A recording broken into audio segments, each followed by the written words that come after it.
I love the opening of Apocalypse Now, but in truth, it was a total accident, and I'd like to tell you the story how it came about. I was visiting the editing room of Apocalypse to visit the then editor, Barry Malkin, who had just heard word from some matters at home that he was going to have to return and wasn't going to be able to stay. And so I wanted to spend that last Saturday with him. And while I was waiting, I was wandering around the editing room and I noticed these barrels filled with film. And I said, "What are these barrels?" And they said, "Oh, that's Phil." And Phil was the parts of the film from the 5 cameras that had photographed the napalm run. There were 5 or 6 cameras, and during the part while they were waiting for the napalm, the cameras just rolled, and then they cut those off and threw them away in the barrel not to be used. And I said, "Oh, let me see." And I took one of these pieces of film just with my hand, and I put it in a moviola, and I said, "Oh, this is nice. It has helicopters going back and forth and smoke. It's very unusual." And then I reached over to another bin where there was some music, and I said, "Wouldn't it be funny if we took a song called The End and put it at the beginning of a movie?" And so I took this roll of waste garbage film that was going to be thrown away, and I put it in the moviola next to this discarded film, and I played it. And it was essentially the opening that Apocalypse Now has. And it was totally an accident. Had I not been there on that Saturday, had I not just reached into this barrel and gotten that particular piece of discarded film and not seen that song and thought it was funny to start a movie with a song called The End, I mean, I was half serious, this opening would not have existed.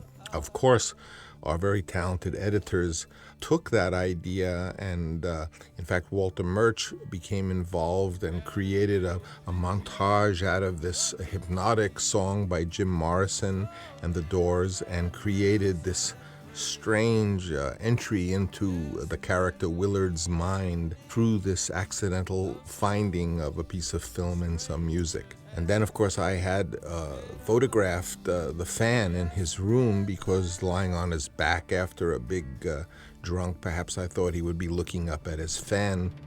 It never really occurred to me that the blades of the fan could be used with the helicopter sounds to link all this together in this poor man's memory of his past experience in Vietnam. And with the shots that I did in that hotel room, pictures of his wife, the fact that he slept with an automatic gun in his bed, tried to give a little sense of who this character was right in the very, very, very beginning.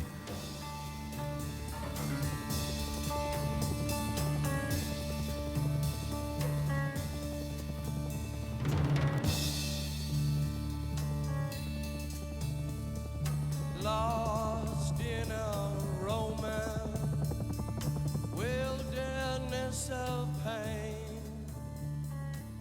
Incidentally, I went to the UCLA Film School, and all the fellows who were the Doors also were all film students. Jim Morrison and Ray Manzarek and the others were our colleagues at school, and we knew each other. And so I feel very fond that the music of the Doors became such a part of Apocalypse Now.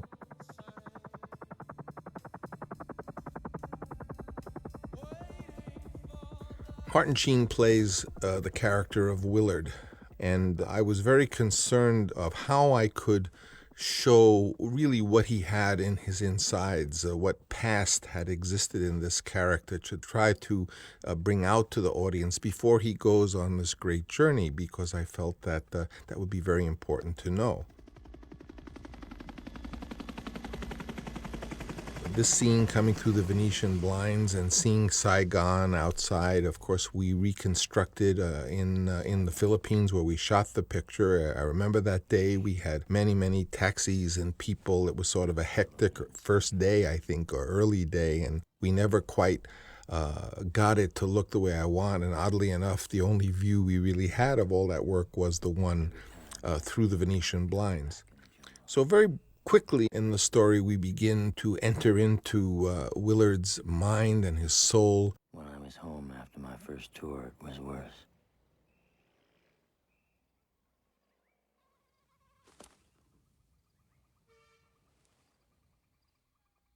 I'd wake up and there'd be nothing.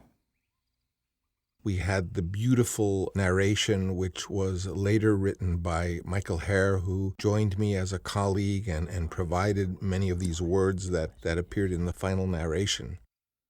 Again, I had this task of how could I show what was in Willard's soul? Because I knew that throughout the movie you were going to be with this character and you were going to be sort of looking at his face. Martin has an especially, I think, beautiful face. He's a very handsome man, and I thought that was perfect to kind of have him as the eyes upon which all these wonders and strange occurrences were going to happen. But if he was only a face without a kind of very textured soul that the audience could grasp, and I knew I had to do that right at the beginning, and I was very worried about this. And one night I was asleep and I had a dream, and it was a dream of something like a scene like this. And in the dream, I realized that the secret to Marty, getting Marty to reveal what he had inside, was in his vanity. In my dream, I thought this, and that if I got him and provoked him to look at himself in a mirror, that somehow that would bring out the devils that were in him. And so I did this.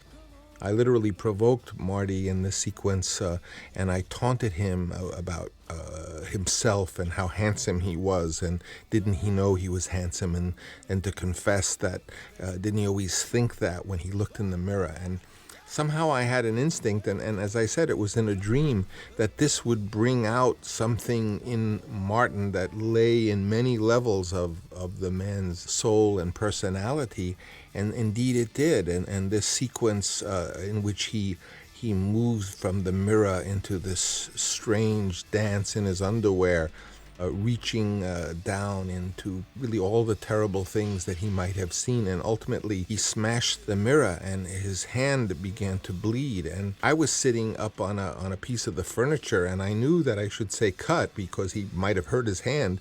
And yet, if I said cut, it would mean that the scene would be stopped and ruined, and all of this that he had gone through would have been lost. And so I sat up there and I bit my tongue.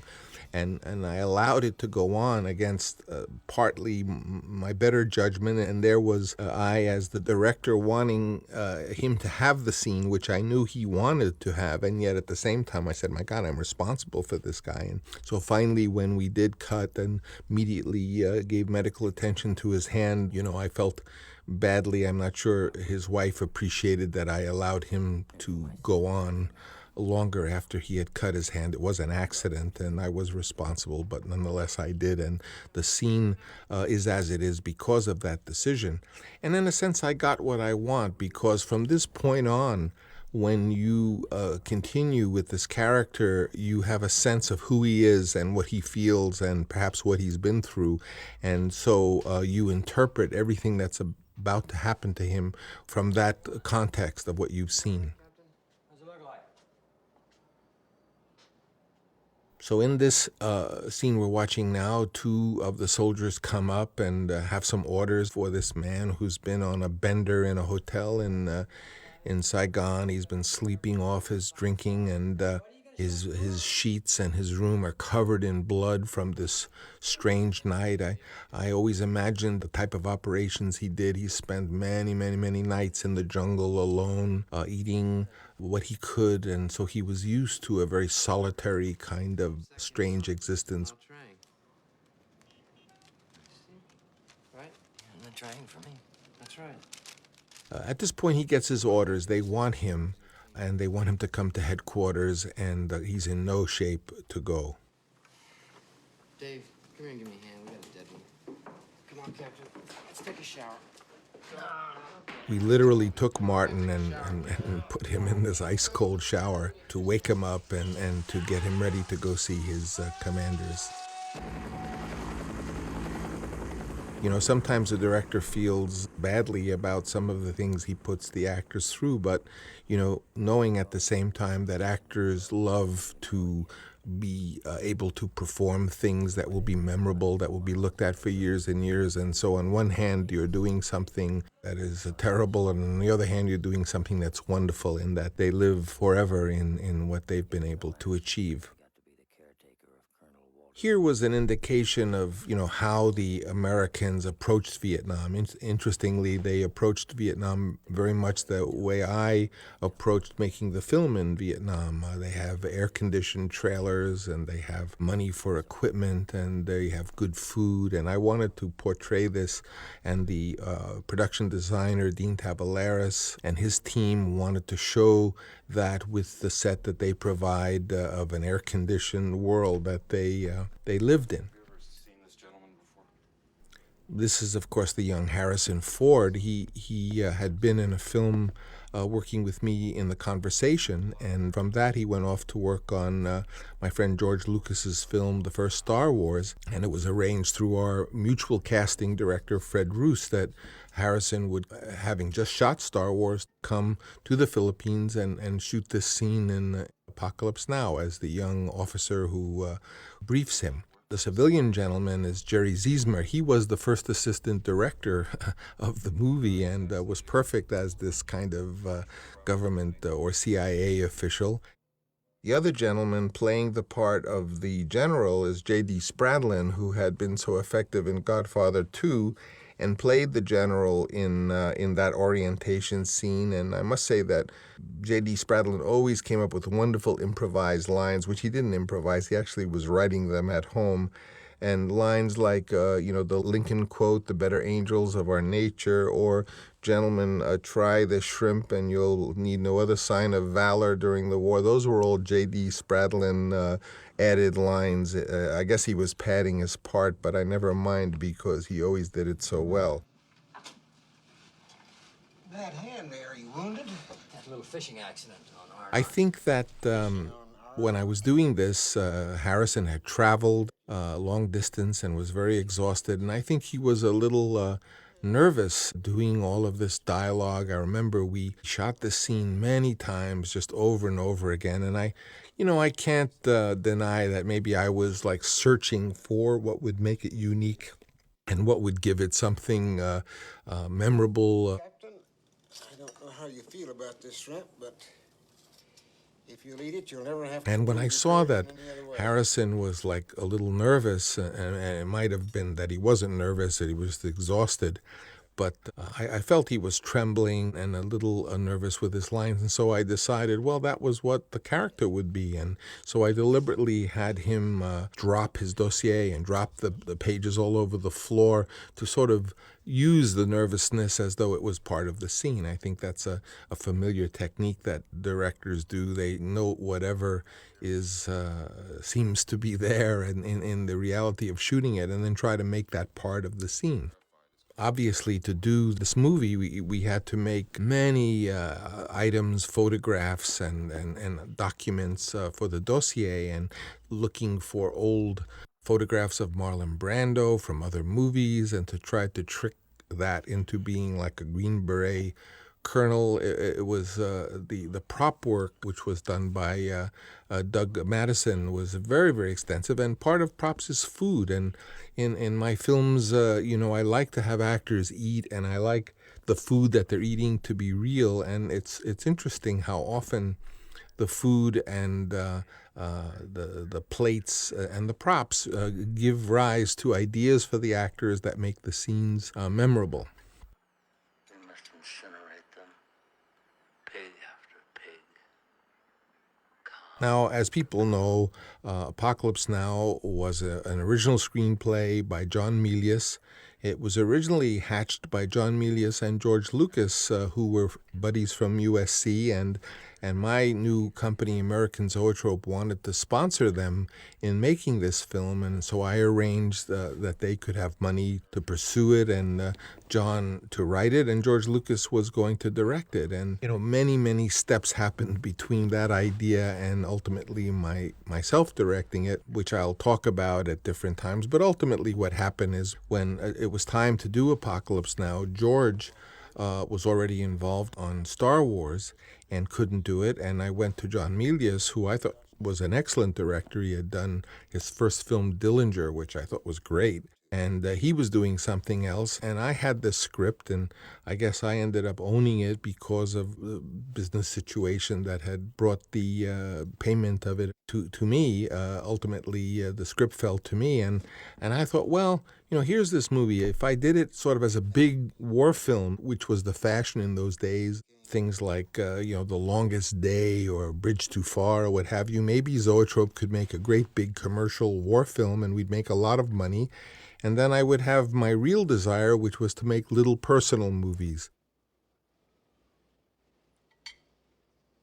Now he's crossed into Cambodia with this Montagnard army of his that worship the man. Interestingly, George Lucas's idea of how to do the film was he wanted to make it in 16 millimeter and go somewhere in Northern California and see if they could get 2 helicopters and do it kind of in a total documentary style, which, if you think about it, was a wonderful idea and would have worked very well. My idea was directly opposite, diametrically opposite. I wanted to make it as a great big Hollywood war movie. If I could have made it in Cinerama, I would have. I wanted it to have the biggest picture, the greatest sound. In fact, in those days, there was a new process that had been invented by Universal Pictures called Sensurround. And Sensurround was a thing where when the movie was shown, if there was an explosion, all the seats of the theater would rumble and the whole theater would rumble. And I literally called up Lou Wasserman, who was the head of Universal, because they told me if you wanted to get Sensurround, he has to give it to you. And he said to me, Sensurround is a star. Sensurround is Steve McQueen. If you want to use Sensurround, you have to pay us a piece of the gross. Well, all Sensurround was a big loudspeakers that rumbled, so we did it anyway. I mean, we didn't use their patent. But I illustrate this only to show that my whole idea was somehow my instinct was to make Apocalypse Now as big a Hollywood production as I could possibly make. And interestingly, it put me into a situation where I went to the Philippines to make this film with a lot of money, a lot of crew, a lot of production and equipment. And in a funny way, the auspices that I made the film was very much like the Americans going to Vietnam with all that money and all that equipment and all those amenities that they brought with them, air-conditioned trailers and fine food. And so in a funny way, I was doing something I think I've always been interested in throughout my career, which was to try to make films which are what they're about, that the films are literally made out of the same flesh and blood of the theme, so that the auspices you use to do it, the way you choose to mount it, the type of crew, or whether you do it with a lot of money or without any money, it depends on what the theme of the film was. Because by doing that, by putting myself in a situation very much like the United States, I was going to make a film that in its essence perhaps could be the Vietnamese War. Terminate. The Colonel. He's out there operating without any decent restraint, totally beyond the pale of any acceptable human conduct. Jerry Ziesmer is a very bright guy, and he immediately nailed who that CIA agent was. Terminate. With extreme prejudice. And just sat there and looked and then said the line, terminate with extreme prejudice, which was a phrase, I believe, that John Milius had picked up from a Life magazine article on a military trial against a Colonel Rolt, who was literally, like Kurtz, being put up against military charges of murder because he had assassinated North Vietnamese counter-agents, which really was the genesis of the idea of a contemporary Colonel Kurtz or Mr. Kurtz in the Vietnam War who had run amok.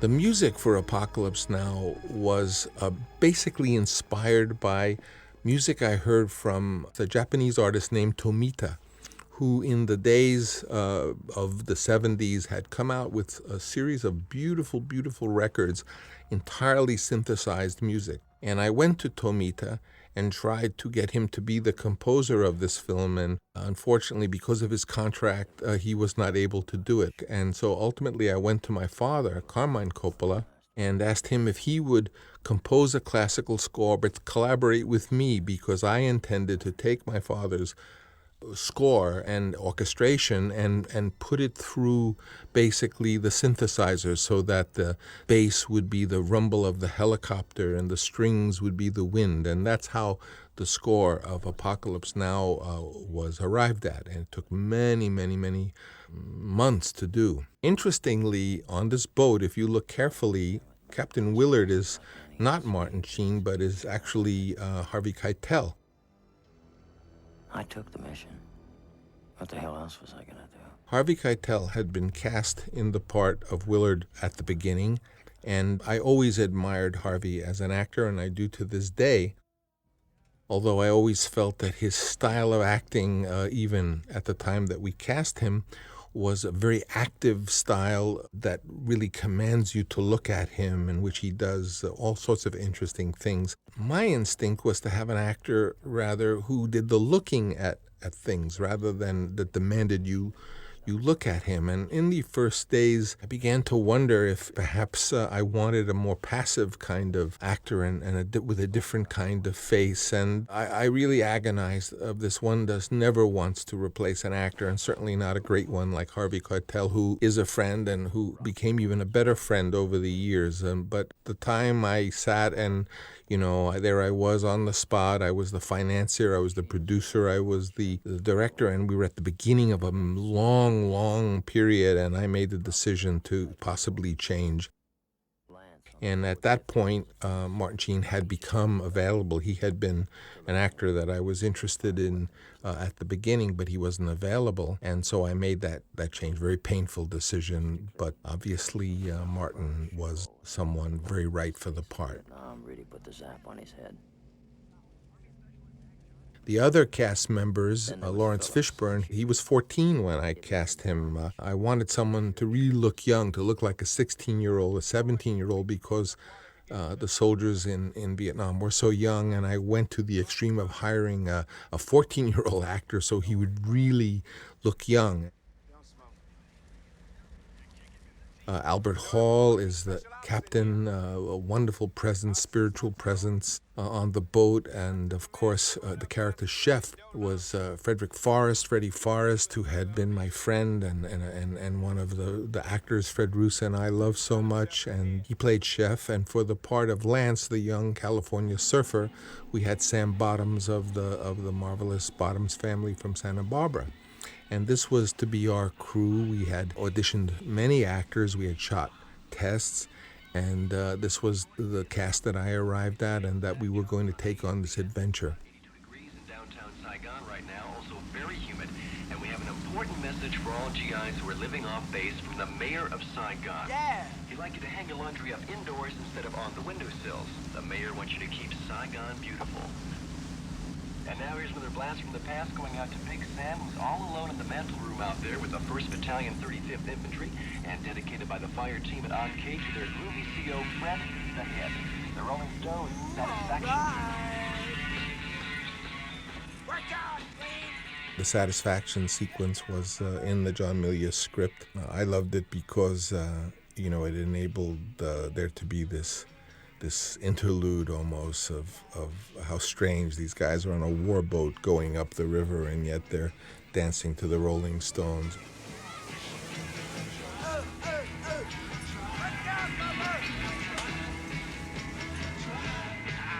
can't get no And Larry Fishburne, he had several birthdays on this thing, so maybe he was 15 now. And I know that Willard is thinking, what I was thinking, which is, how can I make sense out of all of this? And at these different points in the story, he retreats into the dossier and learns more of the pieces of Colonel Kurtz that is drawing him upward into the river, into the heart of darkness.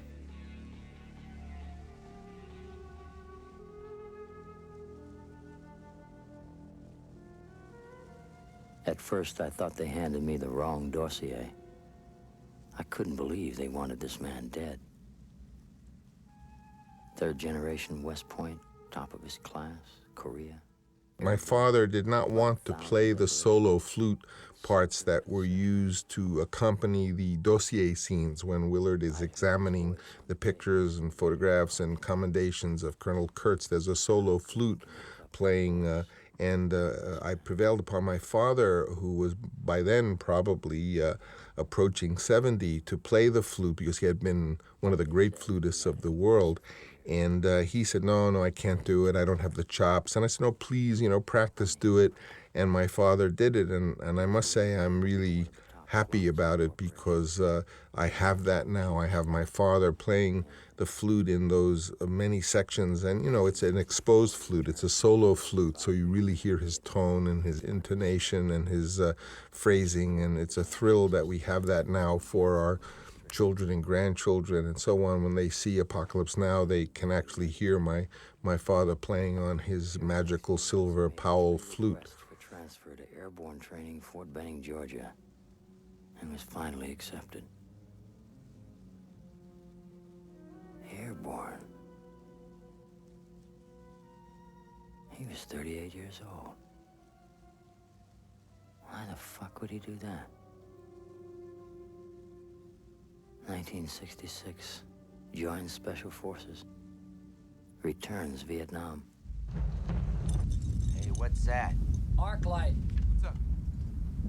B-52 strike. Man. What's that? Arc light. Hate that. Every time I hear The that, sequence something of the terrible Arclight, which were the B-52 bombers with these incredible explosives that literally pounded the eardrums. This, interestingly, was a sequence where I had intended to use Sense-Around, and when we did the mix, did experiment with our own kind of Sense-Around to give that rumble in the seats. The mouth of the Nung River. But they were supposed to be waiting for us another 30 kilometers ahead. Well, Air Mobile. Those boys just couldn't stay put.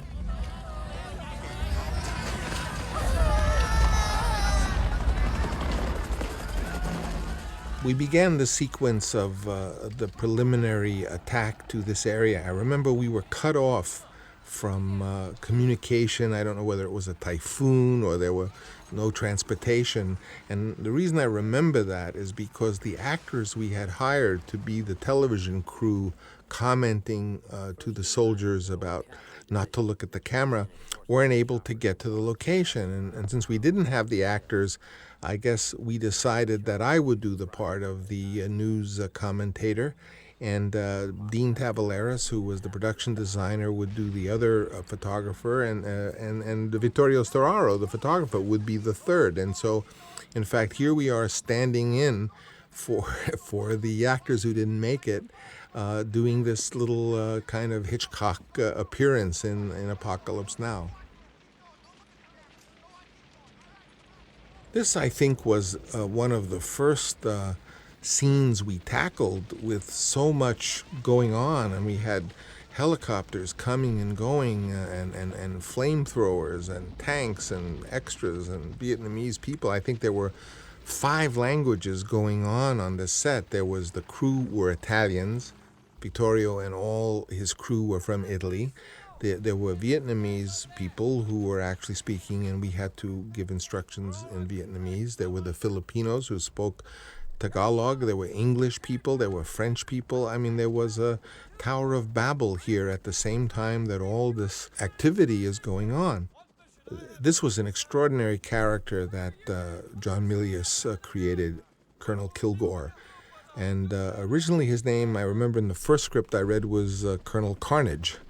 Many of the things that John put in the script, such as the famous death cards where they would survey the terrible slaughter and death, and they would rate them according to how horrible it was with these death cards. Now, at the time of Apocalypse Now, the head of the Department of Defense was, well, guess who? Donald Rumsfeld. And when they read the script of Apocalypse Now, they absolutely turned us down, and they made it very clear that they would make no equipment available to us and give us no Department of Defense support. And we were in a tough spot because we needed helicopters, we needed Army equipment as well as help in every possible way. And it was for that reason that we chose to go to the Philippines, where President Marcos had a lot of American equipment, had a lot of helicopters. This scene is very much a John Milius sentiment, where you have a Viet Cong suffering, literally holding his intestines in with a wash bucket, asking for water, and the South Vietnamese soldiers, they don't give him water, and that there's a sense of honor to John in war, that Colonel would give the suffering man water because of his courage. They say that in some way the character was based on certain air cav commanders. I even heard once the name of General Patton's son as a very colorful commander in Vietnam. Of course, General Patton wore ivory-handled pistols during his war term. And yet so quickly he turns away when he hears that there is a star surfer there. Our young character, played by Sam Bottoms, Lance. It turns out that Colonel Kilgore is a surfer himself and a great fan, and they've all heard of Lance. I was very lucky to have the great actor Robert Duvall, who had been, of course, in The Godfather and in The Conversation, get a hold of this very, very exotic character to bring it to life and yet not make it be so absurd that it's just a cartoon character, which, of course, one always worries about. Again, this is pure John Milius. Comes from his mind. It was in his screenplay. But I'm told from John that indeed they did things like this in Vietnam. They did surf. And when you're in the midst of this kind of carnage and devastation and horror, it is amazing what the human being will seek out to be interested in. These scenes began to be so surreal to me that I think the whole direction of Apocalypse Now began to change, and it began to go from a so-called war film into this journey into the surreal. I mean, you have a Catholic mass going on while they're airlifting a cow. I mean, you have to just wonder, my God, what is going on? And because it was the American Army, they had air-flown probably New York steaks there, and he rewarded his men, the cavalry, which of course was indeed the American cavalry, who had rode horses in earlier wars, and in the Civil War now were flying helicopters, but they were the cavalry, and they still wore their cavalry accoutrement, and there they were with all this incredible food, steaks on the barbecue, and indeed Robert Duvall here is singing a song that I think he wrote, if I'm not mistaken. He loved his boys. We have Freddie Forrest. Interesting story about Freddie Forrest. He played a character known as the chef, and actors kind of click into who they are and feel comfortable with their roles at different times. So whereas one actor might be there in the first week, another actor may not find his character for 3 weeks or even more. And Freddie was one of the last actors to be comfortable with what he was doing, what his character chef was. And I remember when that happens, I always invite the actor to have dinner with me alone to see if I can be of help. And Fred said to me, I don't know, Francis, I'm just not here. I'm not here. I'm somewhere else. I'm walking down the street in Beverly Hills with my girlfriend, and I'm going to go in and get a Coke and a hamburger. And I said to him, Freddie, that's your character. Just keep thinking that. Just in the middle of all this, just keep thinking, I'm not here. I'm not really here. I'm walking down the street in Beverly Hills. And he began to do that, and that led ultimately to him discovering, who he was. I've often thought of the wonderful story, I think Gene Hackman told me that on The French Connection, he said it was 3 weeks into the show and he didn't know who his character was. He said, I would get funny hats, I was doing this and I was doing that, but I didn't know who the hell this Popeye Doyle character was. And one day in New York in the morning, I grabbed a donut and I dipped it in a cup of coffee and I took a bite out of it and then I threw the donut away and I heard, that's him, that's the character. And it was Billy Friedkin who had been watching. And he said, when that was pointed out to me, that's who he was, the guy who took one bite out of the Dunk Donut and threw away. He says, then I knew who I was. So this kind of happens, and actors fall into who they are, discover themselves. But I must say, thanks to John's incredible script, that Robert Duvall knew who he was from the moment he put that hat on and put those boots on. Lance, go with Mike, let him pick out a board for you, and bring me my Yater spoon, the 8.6. I don't know, sir. It's What is it, soldier? Well, I mean, it's pretty hairy in there. It's Charlie's point. Charlie, don't surf!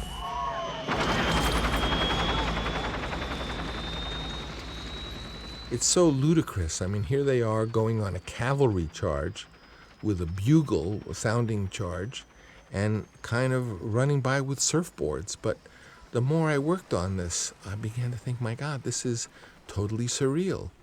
And by then, I wasn't taking the script anymore to the set. I was taking this green copy of a paperback of Heart of Darkness, which I had a million notes and marks in, and I would, at every scene, I would look at that.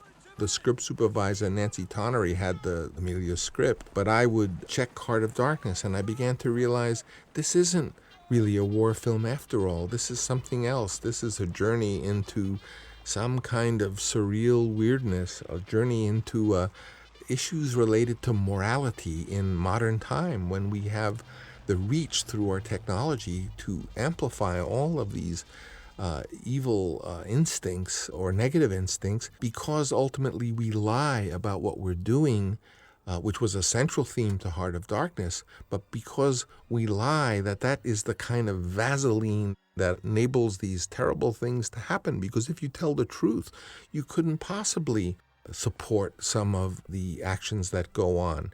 And because everything is mechanized and extended by technology, the lie can produce fantastically grotesque and destructive things. And at the same time, there's a beauty to it, which I felt that this ballet of the helicopters with music, again, I say inspired by the work that Tomita was doing. For those of you who go buy an RCA album of any of the Tomita records, Snowflakes Are Dancing was the Debussy one.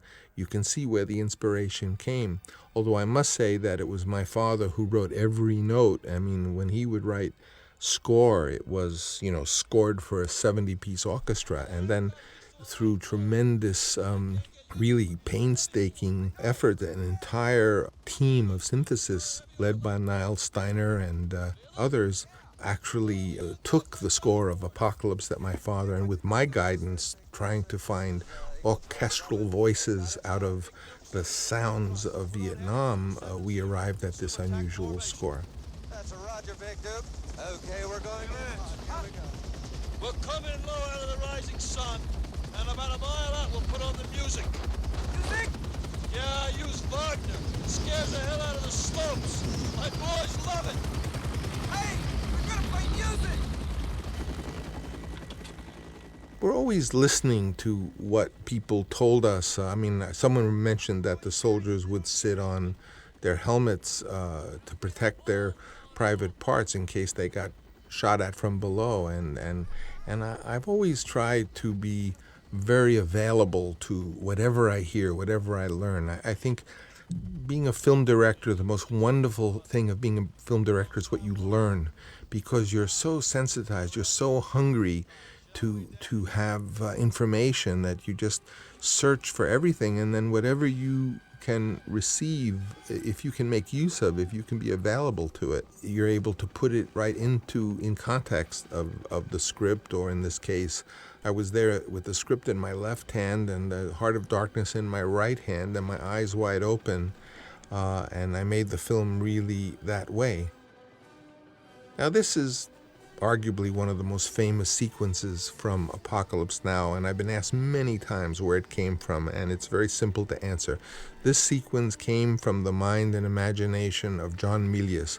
He wrote it in the original script. It had what are known as PSYOPs operation, where the military would blare and play music to frighten and demoralize the enemy. And John had written that they played the Wagner Flight of the Valkyrie. And, for my part, I directed the sequence that John had written.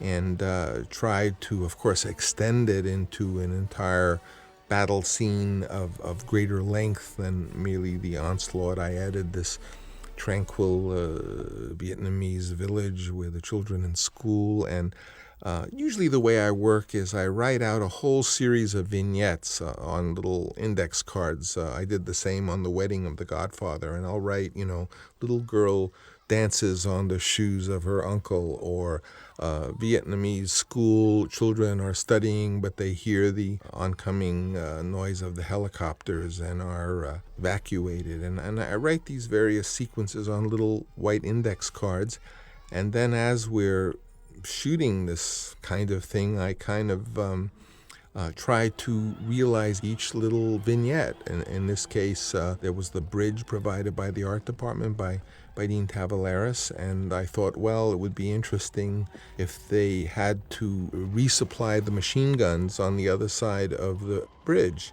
And so a little vignette of a Citroën trying to get across the bridge would be another vignette, and so forth and so on. From talking to the veterans, I collected maybe 20, 30 vignettes, and then I kind of pared that down to a number of them, and then set about during this period here, and just shot by shot tried to do it. And then, of course, there was a massive amount of film, which really took one editor who I gave untold hours of footage. I mean, it was so much, it was unbelievable. The editor was Jerry Greenberg, and he worked on the sequence diligently for weeks, if not months, and he's the one who created this extraordinary action sequence.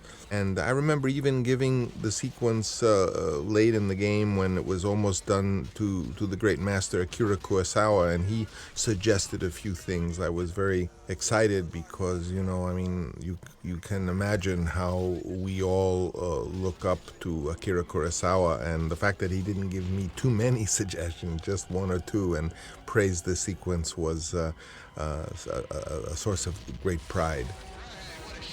Outstanding, Red Team, outstanding. Get you a case of beer for that.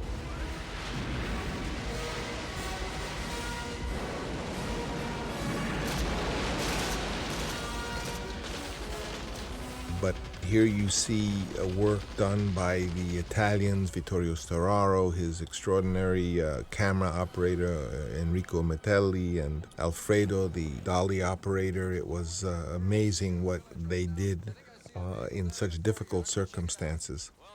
You have to realize that we had the entire Filipino Air Force, all their helicopters there to work on this, and sometimes we would be planning a sequence and we'd be just about to shoot, or we had been shooting, and all of a sudden all the helicopters would get up and leave. And I would say, where are they going? Where are my helicopters going? Don't let them go. And the word had happened that one of the insurrectionists was going to blow them all up, and so they had to leave. Interesting note about these interior helicopter scenes where the flare goes off. All of the helicopters that are shown in this sequence, when you're inside the helicopter with the men, that's not a helicopter on the ground being rocked. We actually went up into the air with all the sequence involving the men in the helicopters. I, in fact, went on all of it myself, and if we set off a flare or did this kind of nutty stuff, we were doing it with usually a petrified Filipino pilot, and we were actually in the helicopter up in the air. It was pretty scary, and especially, the most dangerous part of a helicopter is the tail rotor.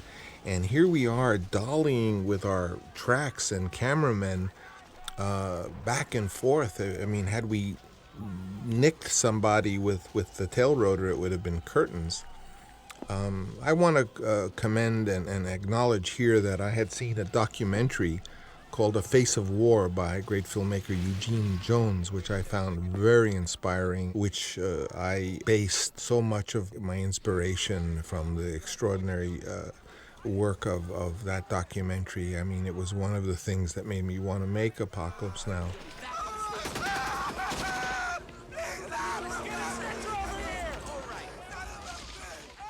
This, by the way, is my nephew administering water to the wounded soldier. That's Mark Coppola. He's known as the only Mark Coppola in New York, who's a very well-loved disc jockey there. Some of you will know him. There's so many memories in this. My family, of course, my children were there during Apocalypse Now. My wife Eleanor was shooting a documentary, which of course came out as Hearts of Darkness there.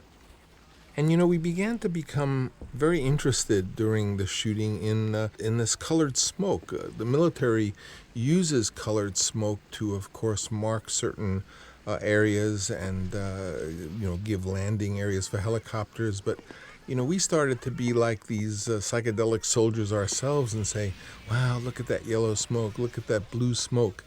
And little by little, the colored smoke began to become a kind of leitmotif of this movie, as you'll see developing up the river.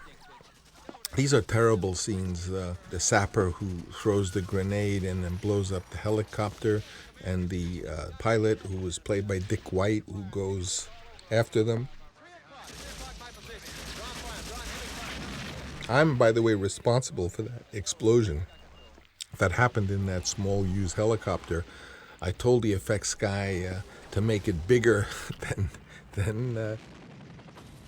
than they were making it. And I said, Dick White, he's a great pilot. He'll be fine. And, of course, they set it off, as you see, and it really shocked Dick. And for a second, the helicopter was a little bit out of control. I always feel very guilty about that. But I am very, very, very grateful, and I am thankful. I can't tell you how thankful that we made this film doing some of the most dangerous things on Earth with boats, helicopters, every form of dangerous equipment, and we did not lose one life.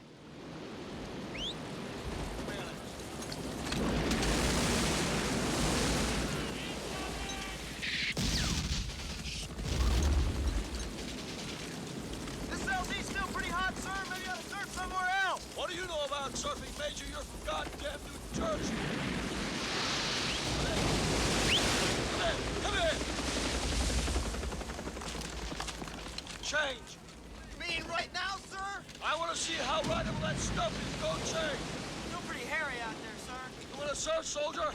Yes, sir. That's good, son, because you either surf or fight. That's clear. Now get going. I'll cover forward and bring a board for Lance. I remember this day very well because I must confess to you that I was pretty distraught during the shooting of all this helicopter battle. It was clearly taking much longer than we had anticipated. But on this day, I remember was a breaking point with me. I mean, a good luck breaking point, because up till this point, I cannot tell you how down in the dumps I was, that I was in this little hot kind of a little cage almost that I used to go in. Oh, by the way, we had to build a special boat that could be lifted by a helicopter, because the type of military helicopter that would lift this boat was a Chinook, and the Department of Defense would not give us a Chinook. So a regular UE helicopter, which these Bell helicopters are, couldn't lift the boat, and so we had to have a light boat to be able to lift it up. Here I was financing this picture. I was liable for the cost of it. This helicopter battle was going on forever, and nothing was going my way. And we had this huge scene of a napalm drop, which had taken days to prepare, and we only were going to have 2 shots at it. It was done with a half a mile of pipe that was filled with gasoline, and then they set it off. And the scene you're seeing now with the jets coming was take 1, and I only could do take 2 to send the jets back and fill the pipe with the gasoline. And I was terrified that if some kid wandered into the jungle, even though we had posted it with signs, that what if some kid along that half a mile happened to be there. I can't tell you how worried I was. And in this scene that we're watching, you see it all happening, all of this action, helicopters flying back and forth. Incidentally, this is the scene where we had 5 cameras going, one of which was used in the trash can to make the opening. And here the jets came, then they had to go from a half an hour before to get there. And here it's all happening, and they dropped the napalm, and it all went perfectly. And at that moment, I had the first hope that maybe this was not going to be the film that just totally finished me in every sense. And in fact, we never did take two. That was take one. Of course, this is another one of John Milius's great lines. I love the smell of napalm in the morning. By now you see that we're getting very hung up on these colored smoke grenades. And the movie is beginning to take a very odd, surreal path, which was to really plague me throughout the rest of the shooting, because I knew that the ending of the original script, which was a relatively conventional kind of war film ending, was not going to be a fitting ending for the way I was making the movie, that it was becoming a very surreal movie. And a kind of normal, John Wayne ending where they battle the bad guys wasn't going to work. And in a sense, I was painting myself in a corner, and I knew it. Without my colleagues, without Vittorio Storaro and Dean Tavoularis, I don't know if I would have made it.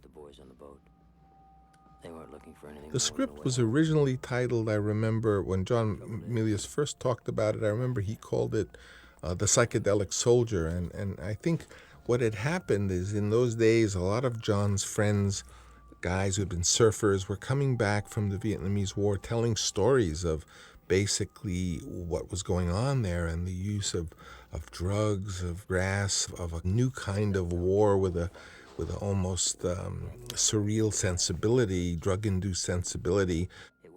Of course, that was part of the inspiration of the style of this movie, and an attempt to hold some of these absurdities, surfing in Vietnam, and this type of strange behavior, destroying a village so you could go surfing, all seems possible because of a kind of a heightened hallucinogenic sensibility.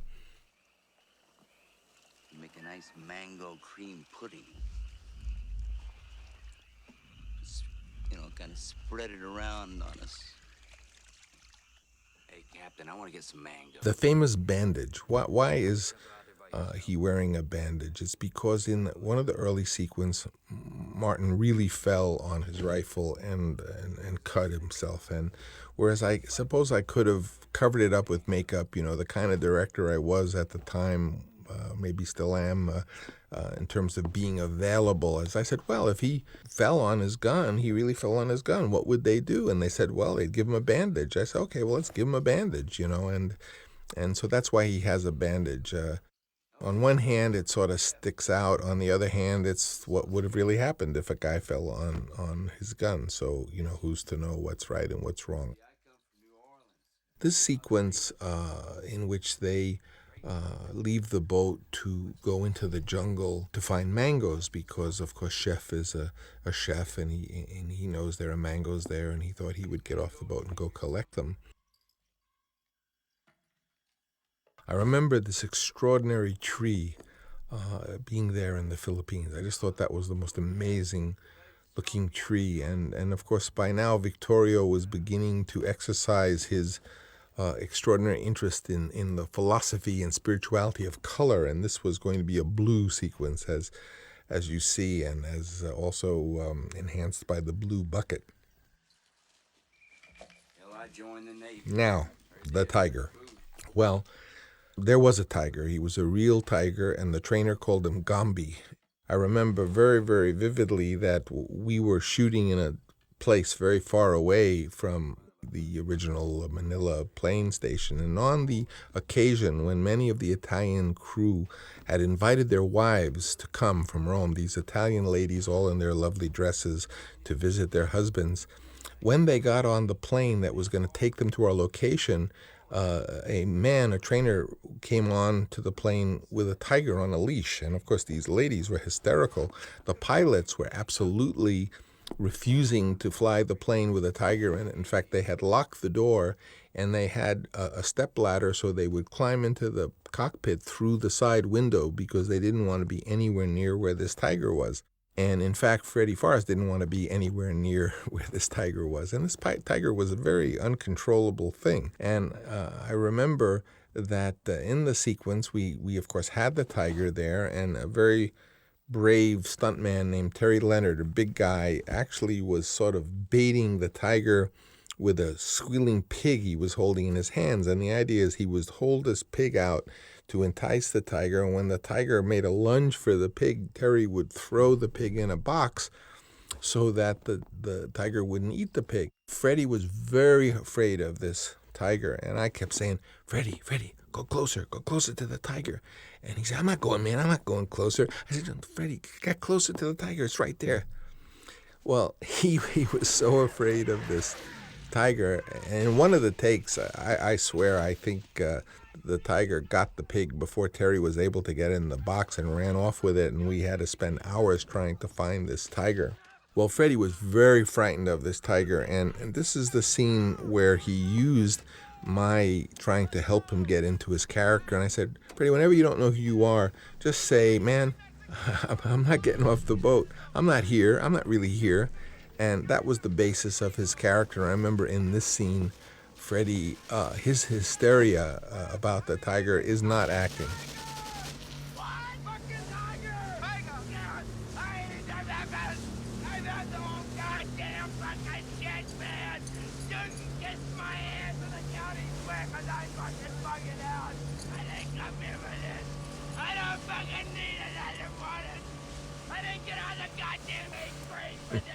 I didn't get out of the 8th grade for this. Well, Freddie had found his character thanks to the cooperation of Gambi the tiger. I am told, I hate to say this, but I am told that sometime later, and I don't know if this is true, but Gambi the tiger did in fact kill someone and had to be put to death. You know, movie people are crazy. They do things that are extremely dangerous. Maybe Freddie was more correct in not wanting to step closer to the tiger. I, of course, am very trusting, and I kept saying, get close to the tiger, get close to the tiger. But, you know, maybe Gambi the tiger wasn't the right tiger to get closer to. I've often thought that a really young director has some advantages over an older director. And, you know, a young director has enthusiasm. Certainly an older director can have enthusiasm. But the young director has something the older director doesn't have.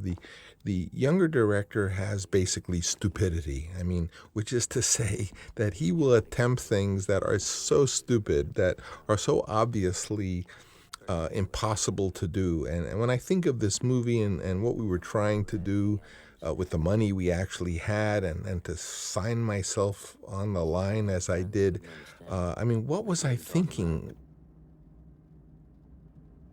You know, there I was in a foreign country with a script that was not really finished because the style I was making it in clearly was not leading to the ending I had. And believe me, endings are the most important parts of movies. With helicopters and Air Force and 5 languages, I mean, what possibly could I have been thinking? And, you know, older directors don't have that lack of knowledge, or of they have a kind of wisdom, which is also very strong. But, you know, the young filmmaker has this wonderful lack of intelligence when it comes to what's possible and what's not possible. And that enables him sometimes to do things that are really impossible. Today was really a new one. I almost got eaten alive by a fucking tiger. Really unfucking believable, you know? We're taking this guy, Captain Willard, up the river, but he hasn't told us yet where we're taking him. Come on, baby, let the good Thought you might have heard by now from Elwood. I'll be coming home. October 1967. On special assignment, Kontum Province 2 Corps. Kurt staged Operation Archangel with combined local forces. Rated a major success. He received no official clearance. He just started up and did it. What balls. They were gonna nail his ass to the floorboards for that one. But after the press got a hold of it, they promoted him to full colonel instead. This is an interesting story. The next sequence that's about to happen We had a scene coming up in which there's a big Army recreation base where they would do those kinds of shows that you always hear about, the kinds of shows that Bob Hope would visit, or the Playboy Bunnies or Raquel Welch would go visit. And there was a sequence in the script which was called How Fat. Of course, John's joke was it was spelled Hauphat, making the pun, how fat, meaning how fat were the Americans.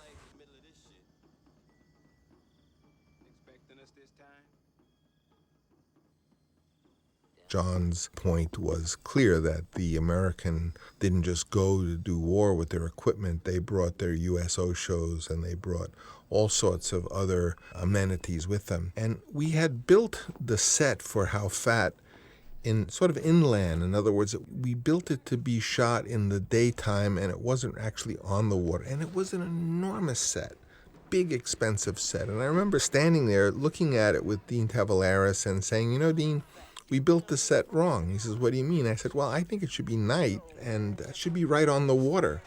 And he said, well, this set cost whatever it was, and, that's not going to change. And so we left, and I thought about it. I said, God, I really wish I had understood better, so I wouldn't have built it this way. And the next thing we knew, there was an unbelievable typhoon.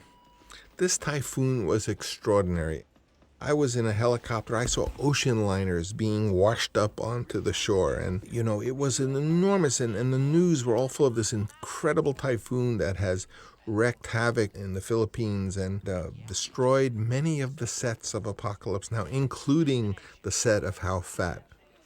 And I'll talk more about this typhoon, but the point is that the set that I had just realized we built in the wrong way, in the wrong place, and should be shot at night, was now destroyed. I tried to keep shooting. I remember I was shooting right in the middle of the typhoon, and I just wouldn't, give up. When it was all said and done, the set had been destroyed. And so when we did rebuild it, after we got some insurance money, you never get as much insurance. It's like life, in the end, the insurance never covers what ultimately really happened to you. But we did lose that set, and we were able to build it again. And when we built it again, we built it differently. And we built it the way you see it now. Hey, listen, Captain. On the house. No hard feelings, huh? I'm not sure where the inspiration to hire Bill Graham, the great rock impresario, to be the MC of the show. Most probably it was Fred Roos who comes up with these kinds of ideas, but Bill Graham actually was a friend of mine, and he always was, an actor and loved acting. And so I talked him into coming with me to the Philippines. He was there during the typhoon, and he played this part. We shot it at night, and you'll see there's the late, great Bill Graham, wonderful person, brilliant guy, and a wonderful actor.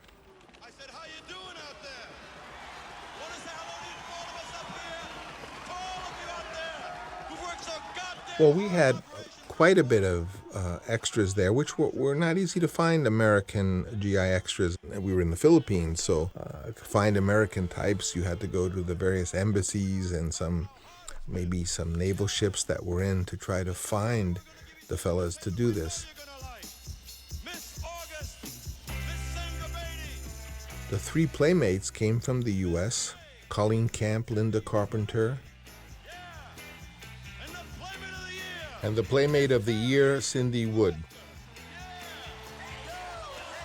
All of these girls had been playmates, maybe Colleen not, maybe Colleen wasn't. An interesting side note is that the three playmates were cast before the typhoon, and as I recall, Colleen was a replacement. One of the original girls was Linda Carter, who then got the part to be in Wonder Woman, and so she didn't come back, and Colleen came back in her place. It wasn't hard to get all these fellas worked up by this show. I mean, in a sense, so much of what our experience was there was like the fellas in Vietnam. So when we had this big show and these beautiful girls dropping out of the sky, it was very, very easy to get the crowd to be enthusiastic. Of course, the idea was that they were going to get so enthusiastic that they would get out of hand, and ultimately that's what happened, albeit staged. An interesting notion was how Vittorio dealt with the need to light this pitch black part of the river. He created these rafts that had these array of lights that actually floated there and lit the scene in that way artificially. You know, I was always curious of what Vietnamese people or the locals, so to speak, might have thought separated from a spectacle like this by cyclone fences, and couldn't resist a shot of the real people who were witnessing what was going on from behind the fence, as it were.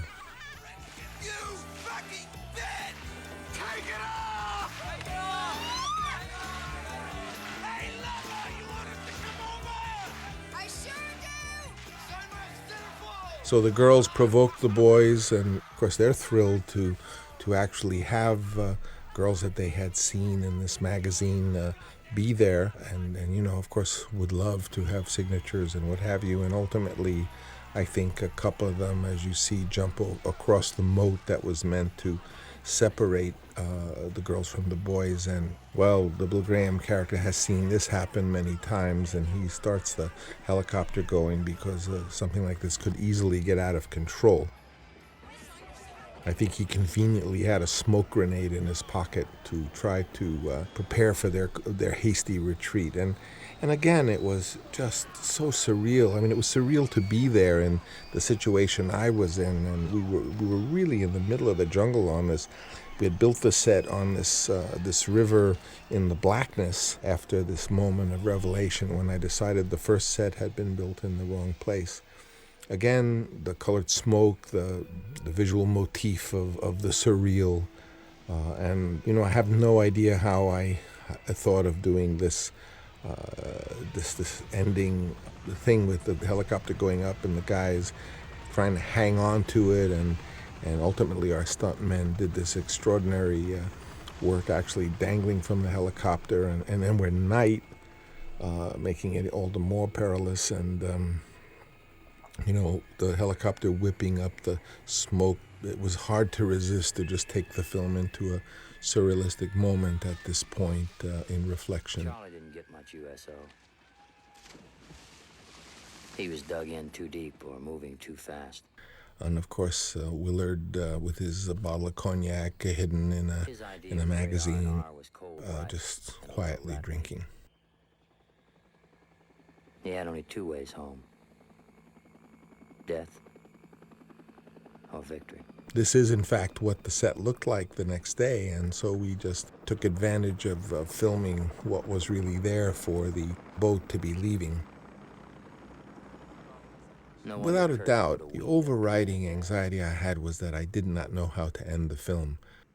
In the original John Milius script, I think the last scene of the script was supposed to be a big attack of North Vietnamese regulars, and Kurtz takes his motley group of Montagnards and men and is going to meet them in this final battle. And I think in the original script, Willard joins him. And the way I was making the film, I had to do something totally different, something as strange as some of the scenes had been on the way up the river.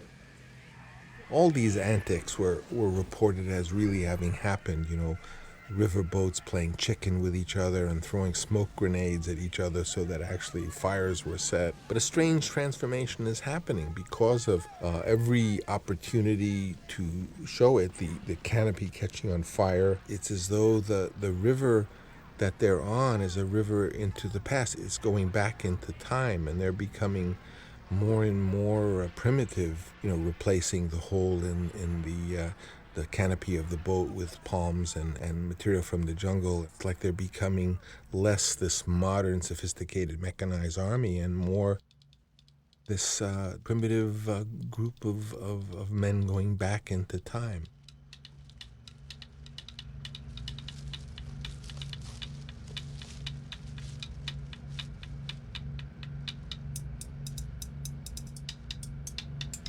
Late summer, autumn, 1968.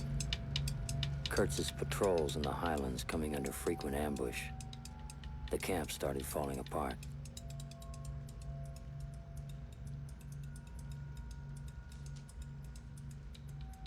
November. Kurtz orders assassination of 3 Vietnamese men and 1 woman. 2 of the men were colonels in the South Vietnamese Army.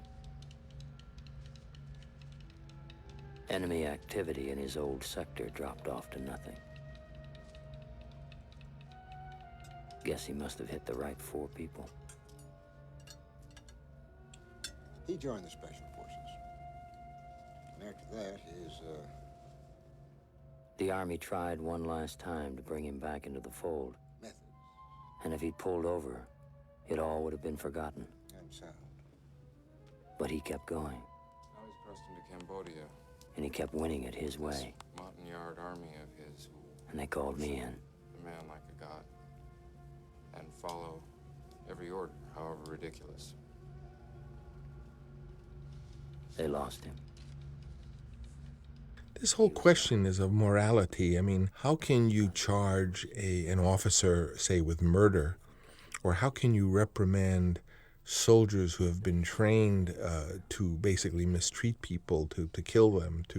How can you charge them on issues that are moral issues? Because you're so outside of morality. And again, it was that dilemma of charging someone with murder in context to a war that was basically just murdering lots of people, or the great line that I heard from John Milius, which we say in the film, they won't let the boys write the word fuck on their airplanes, and yet they teach them to drop fire into people's homes. How can a civilized person hold that in your head? How can you, on one hand, make a major expenditure of money and effort and modern resources to basically kill and destroy and remove forests, and yet at the same time argue some simple point of morality? It's just, it gives you a headache to even think about it. That was at the heart of Apocalypse Now. That's really what Apocalypse Now was about. And I never thought of Apocalypse particularly as an anti-war film, although certainly when you show people being massacred and being plundered in the way that you do, one assumes that creates an anti-war attitude. Recently, I gave permission for the film Jarhead to use the sequence of the Ride of the Valkyrie from Apocalypse Now. It was a request from Walter Murch and from the film's director, Sam Mendes. I felt loath to turn down a colleague such as Walter and certainly a fellow director such as Sam Mendes. They would show the helicopter sequence of Apocalypse Now to get the young soldiers all stoked up to send them off to war, and they asked the permission to show the sequence, and I said, well, God, I think Apocalypse Now was meant to be more than that, and I would feel badly if it comes off as just being kind of a film that's used as pornography for grunts, as the phrase in this book is. And the director assured me that that's not how it would come off, and said he would show it to me, and if I felt it was, portraying apocalypse on this one note as just something to stoke your worst instincts towards violence, so that he would do something about it. But I wonder if I'm really going to have the opportunity to, or should I even bother to try to moderate that? I mean, it's clear that if you want to make a really anti-war film, you have to be far, far from the battlefield, because if you show battle, you're in a sense exciting people, even though it's horrible, and people are drawn to watching violence in movies because somehow it's a vantage point. They can watch the violence and have all the thrills of it and not be in danger, not be hurt. I guess that's why it's appealing. And if you want to make a film that's anti-war, it has to be a film about love, and it can't be near a battlefield. It has to be far from the battlefield, where the real decisions are made as to whether there's war or not. In his own way. And he was very patient, but at one point I seem to recall him looking at me admonishingly, as though, You know, I was the one who had everyone on this journey, trying to discover this movie that I wasn't exactly sure of in terms of where it was going. Willard is a kind of a witness to everything. He's a passive character. He's not doing this kind of New York acting made so famous by Bobby De Niro and Joe Pesci and Harvey. Willard is more passive. He's the witness to this type of stuff, and I think that was what I expressed about wanting a more passive actor in the role, who you could just look at and regard his face and imagine what he was thinking of. So now the guys are getting on each other's nerves. Lance is getting into his face paint, with a little too much psychedelic emphasis, and Chef is cooking his Spam on the diesel engine of the boat, which I understand they really did. And there's the chief trying to hold everyone together like really the mother of the ship. I knew that the character of Kurtz was going to be very, very, very strange. If anything, he was going to have to be shown in razor slices. In other words, for him to have the mystery that we were building up to, that we were not going to ever be able to show much of him. Get on that 60! What's up, Chief? Now, the scene you're about to see is, of course, inspired by the My Lai massacre that had become so notorious in the news, something that we embarrassingly have become more familiar with, the idea that the American soldier, the wonderful American soldier that we love from World War II, could be as sadistic and as cruel and as trigger-happy as anyone else's soldiers. And it was Walter Murch on the break back in America after the typhoon told me that he felt that the film needed a scene that was more like the My Lai massacre. And as I said, I was always happy to invent a new scene, anything to keep me from dealing with my real problem, which was the ending. And I thought very much what Walter suggested was right. And I don't remember exactly whether he came up with the thought of the little dog or if that came from working out the scene, but I felt it was a wonderful idea of his because it gave the movie not only a moment of suspense, but also caught that My Lai sense that really, we were there with our guns loaded and it was very easy for innocent people. You see Lawrence Fishburne there. We affectionately called him the Fish in those days when he was a kid, but he's all stoked up and ready to be dangerous. And Chef is, of course, unglued as usual.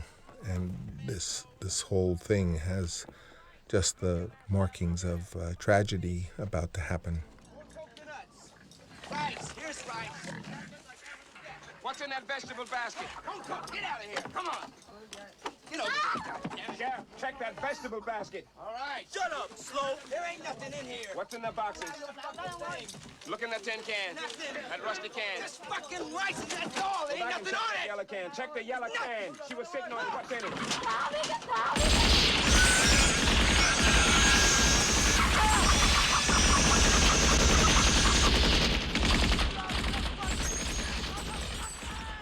I guess this is how it happens, people are keyed up. Someone makes a move to the left or to the right. Today, the news is that the police shot with 5 shots to the head a suicide bomber who turned out not to be a suicide bomber. So, who's to blame? If people are frightened, if they don't know when they're likely to be attacked, then they unleash it. It's just the Oresteia all over again. You can't keep trading violence with violence. It just will bring about this. It'll bring about this heartbreak.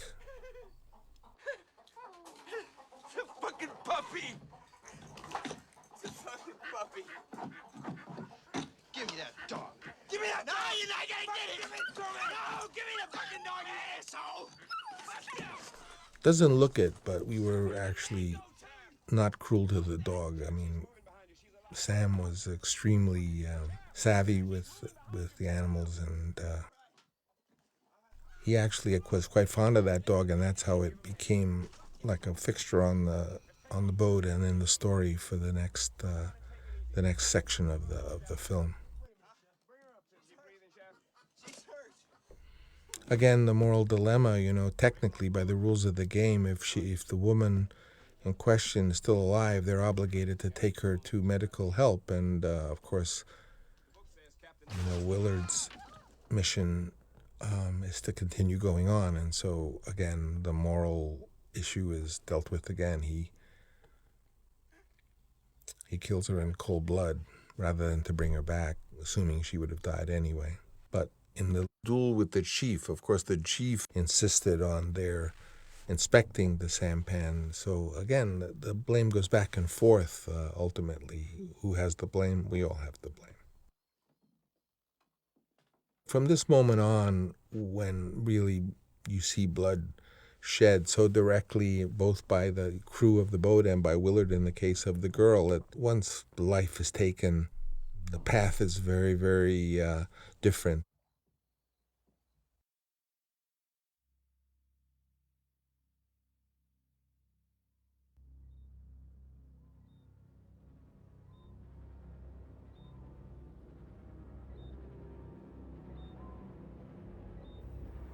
At this point, I began to realize that this journey up the river was really a journey through time, and that I was moving to the past. And at first it was going to be in a matter of years, and then tens of years, taking me to the kind of Indochina period and to the 50s when the French had fought in Vietnam. And then after that, it would be going back into decades and centuries, and then ultimately thousands of years into the prehistory of human beings. It felt that way. You're never going to look at me the same way again.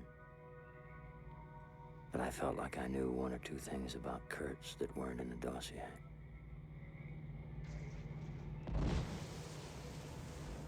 Also, I was learning from working on the film what the style was, and after that strange USO show, I'll call it, where the Playboy Bunnies came, I was beginning to realize that the style was ever more surreal. And in a sense, this sequence that we're now approaching, the Do Lung Bridge, was kind of seen through Lance's eyes. And Hey, you know that last tab of acid I was saving? Yeah. Lance has just confessed that he's dropped some acid. And the entire sequence that's about to happen is shot as though that were the case, as though the entire film crew had it. And in truth, I had never experienced LSD, and certainly this wasn't influenced by that.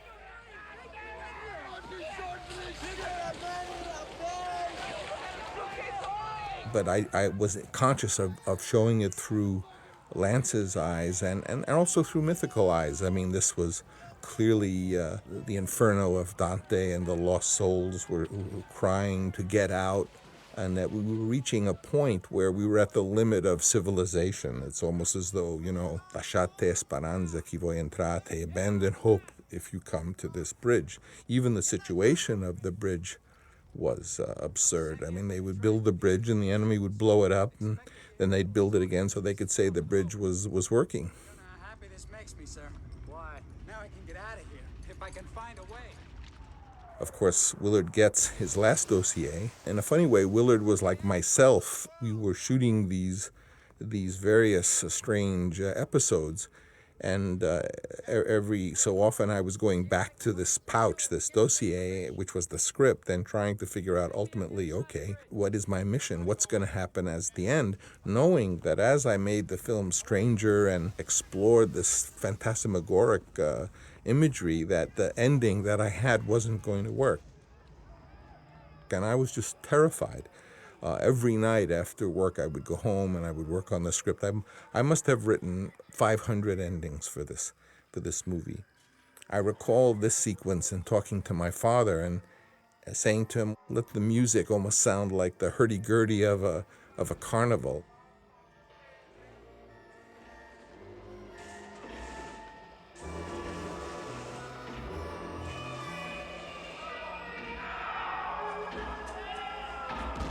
I remember my family was there in the Philippines during this movie, and I remember my boy Gio. He was, I don't know, maybe 13 or 14, and he wanted to be an extra in the sequence, and he was dressed up in his army fatigues, this little skinny kid in one of those foxholes. I never forget his face all blackened with war paint, but he stayed up through the night. These sequences obviously were shot through the night. And just at every level, you found madness in this sequence. He jumps in the foxhole and these people living down there. And, of course, Willard is going to try to find who is the commanding officer.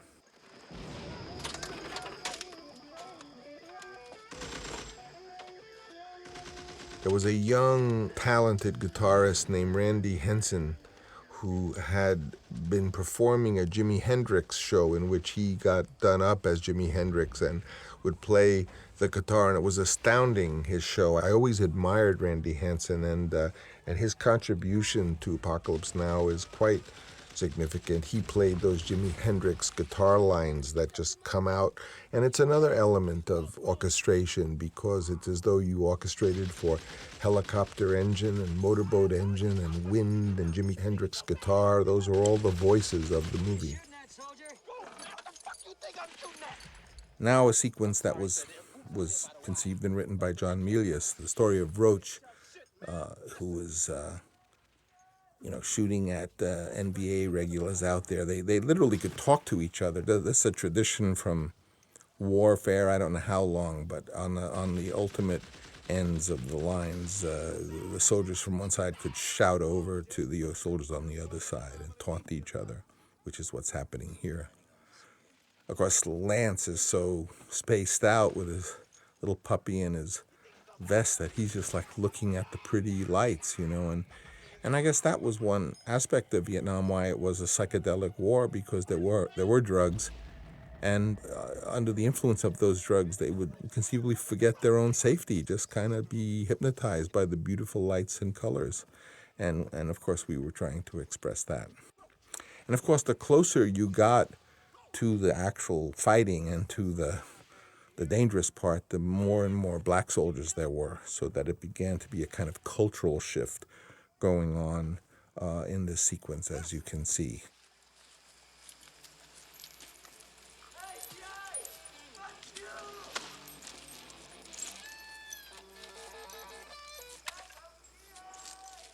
Very surreal sequence. Again, this was in the script of John Milius, and so in a way, this feeling I had that the story was getting more and more surreal was also in John's screenplay.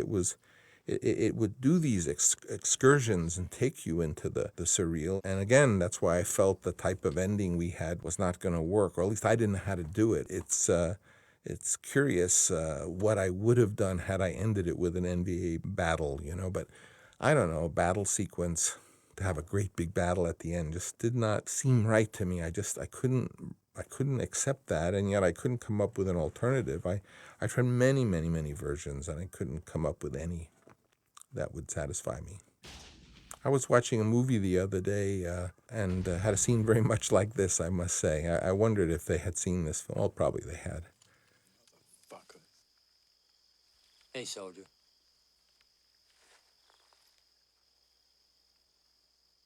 Do you know who's in command here? Yeah. I guess that was the point of the whole sequence. He was asking everyone along the way who was in command. One guy said, "Ain't you?" But the Roach had the answer. Shit. Well, at this point, we passed the demarcation line, and if they were going to go on, they were going to get into some pretty strange stuff. And Francis was going to get into some pretty strange stuff, and I knew it.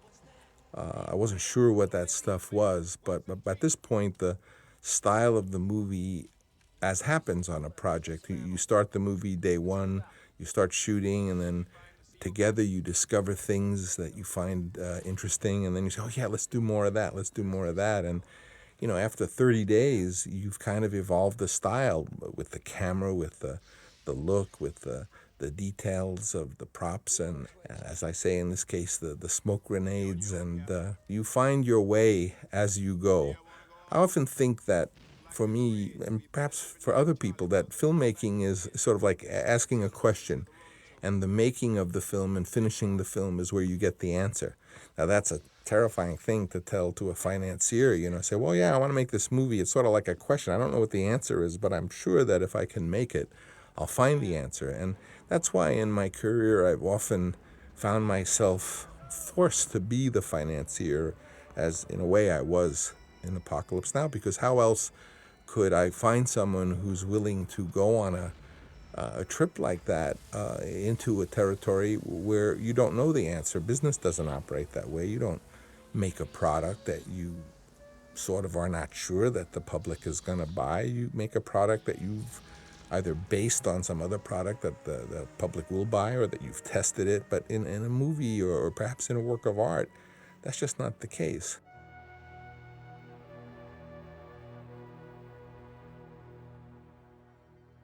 Well, now we're on the other side of the Do Lung Bridge, and I think if there was any reality to this story up till now, we've left it behind. And in my mind, we're now passing in time, and of course they're hanging on to some link with home. That last mail that was delivered before the bridge now is going to be distributed.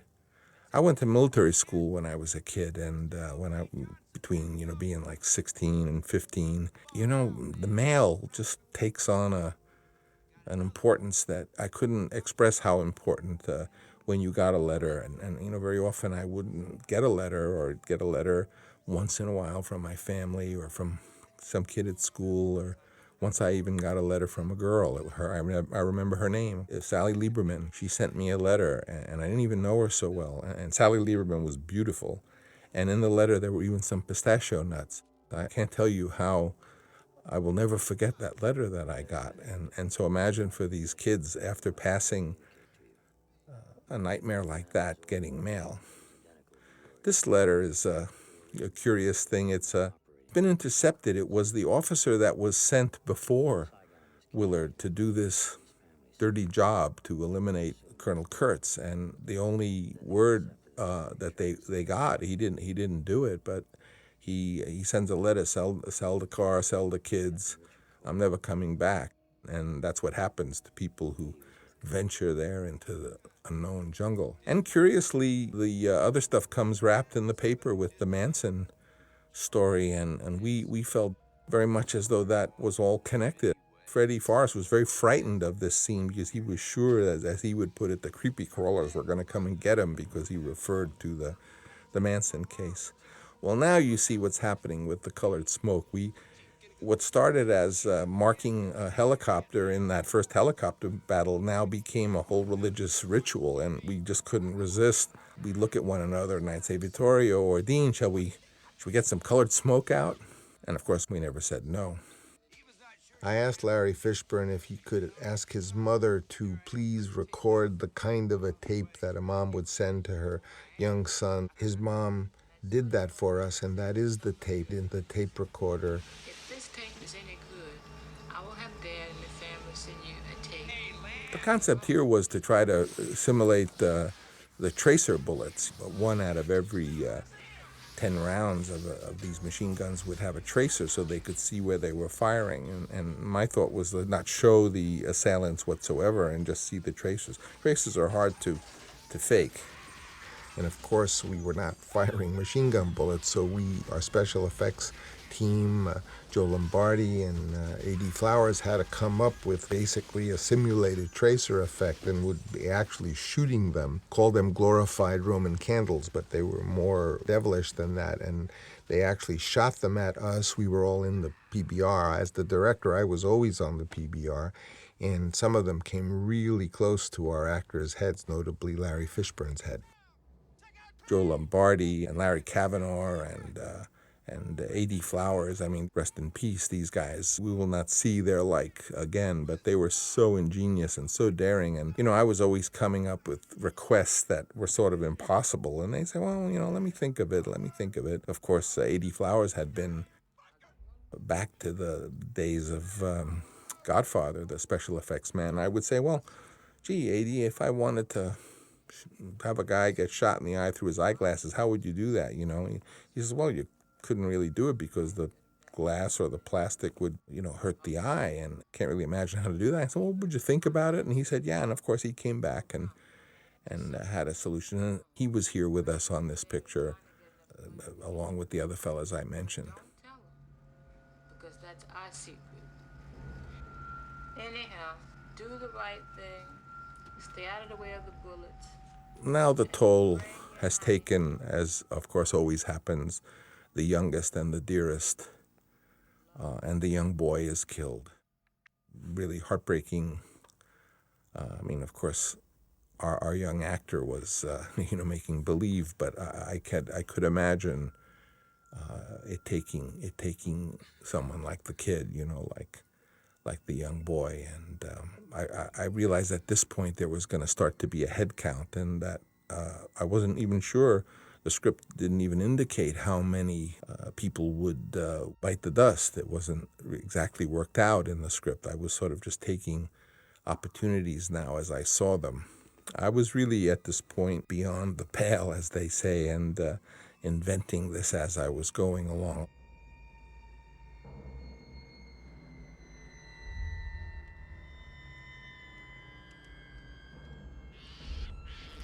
I remember this shot very, very well. This B-52 tail, which the art department put there, was immense, and we literally sailed right under it. It was very thrilling to be there on that boat, for those who remember that moment together.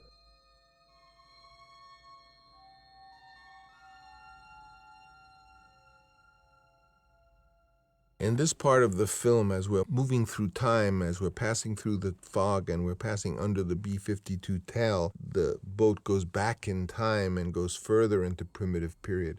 But in the Apocalypse Now Redux version, this is when we pass through the fog and into the docks of the French plantations.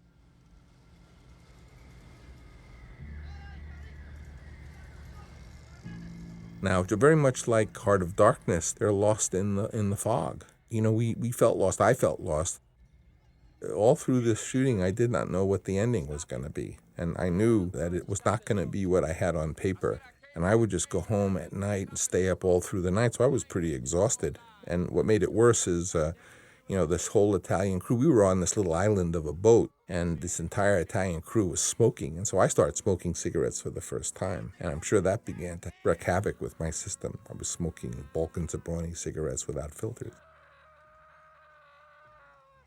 Now, this was taken quite a bit from the Heart of Darkness book. As I said, I had this little green paperback, them in the fog and the arrows getting shot at them, and these strange totems on the sides of the shore, and strange voices moving to a very primitive time, these almost occult symbols on the shores.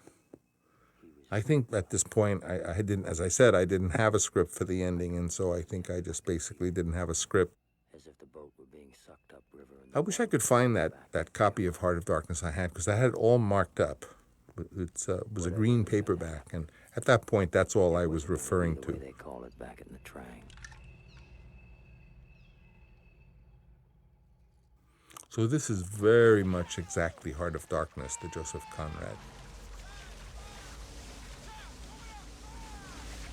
Don't ask me why I did this, but for some reason, as I said, I like to be available to anything that happens and try to incorporate it. I just decided that Lance should take an arrow and break it in half and make one of those rigs where it looks like it's gone through his head, and play the next part of the movie with this arrow going through his head. And in a sense, it's that same predilection of like having Willard have a bandage on his face because he had tripped on his rifle, even though there's no scene in the movie where he tripped on the rifle to justify the bandage. But nonetheless, Lance has an arrow going through his head.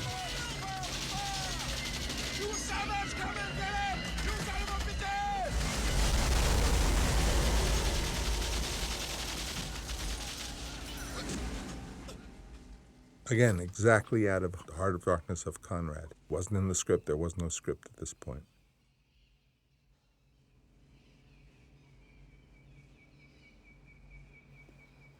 How chilling the thought of here he is, a modern man and modern American army, and he's killed in a way he might have been killed 300 years before. Again, the theme of being back in time, and this could have been just a tribal spear thrown at his ancestor.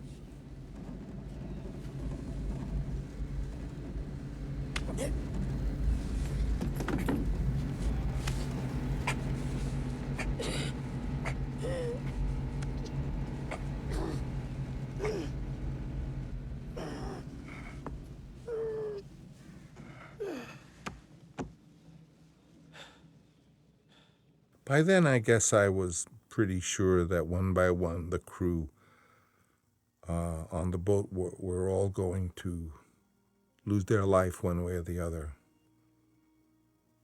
Here, the colored smoke, our familiar friend, and Lance with his arrow in his head and his face makeup on and his makeup kit, he's so spaced out.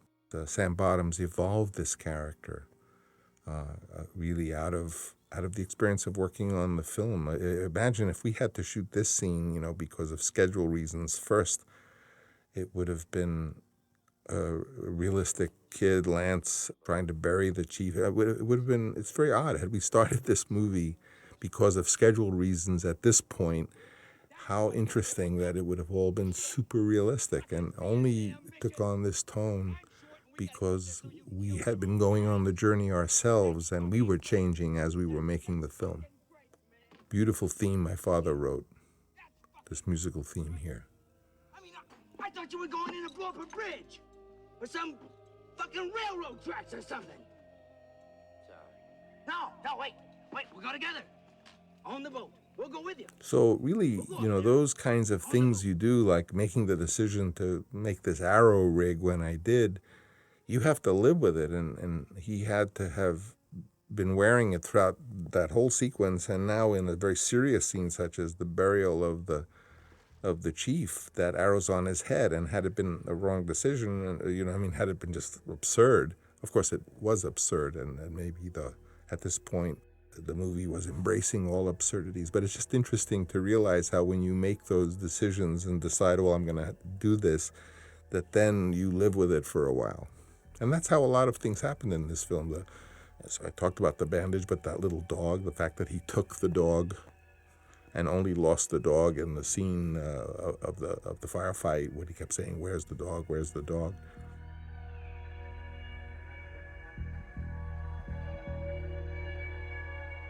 So we picked up these things like props and ideas like hitchhikers and took them for a while to see where they would take us. At this point, I knew I was getting pretty close to this payoff scene. And, this is a movie in itself, is the entrance of Marlon Brando into our lives. I'd made a deal with Marlon Brando. I think it was for $3 million to come and work with us for 4 weeks. And he was very specific. He wouldn't work past 5:30 in the day. He would only work on the weekdays. It was very strict, the contract. He had honed his skills in dealing with studios, and so he, of course, applied that to me. So when he was going to come, I really was on the spot because I didn't really exactly know what his part would be, because the old script really required him to be a fit Green Beret commander. And Marlon had thrown a lot of left hooks into the picture. Like, for one thing, is he didn't want to be called Kurtz. He felt it was wrong to be called Kurtz. He thought Kurtz was such a, abrupt and Germanic name. He wanted it to be something lovely, so he suggested he wanted to be called Colonel Leighley. Colonel Leighley, Leighley. And I said, Leighley? And he says, yes, it'd be beautiful. You should have a beautiful name, Leighley. If you look carefully in the movie, you'll see that in some of the sequences, they refer to someone as Colonel Kurtz, but if you look at their lips, they're saying Leighley, because it was only after I kind of retook control of the situation that I made him Kurtz again. Marlon, a man of incredible intellect, I mean, aside from his wonderful acting and his great talent as an actor, just as a man who talks about interesting things, and extremely brilliant man, one of the few really brilliant men I've ever met. But he has a lot of techniques to sabotage the situation, to give him a kind of, I don't know why, but maybe he feels if he could break up and disrupt everything, then it should be. This sequence, I think I once saw a documentary about Indonesia or something, and saw something like this, and I liked it because I felt the sequence, it signified now we were back in prehistoric time, and or prehistory. We had gone back 1,000 years, and in entering that cordon of the men and boys on the boat covered in white clay, as they do in certain tribes, that we had now arrived at the time.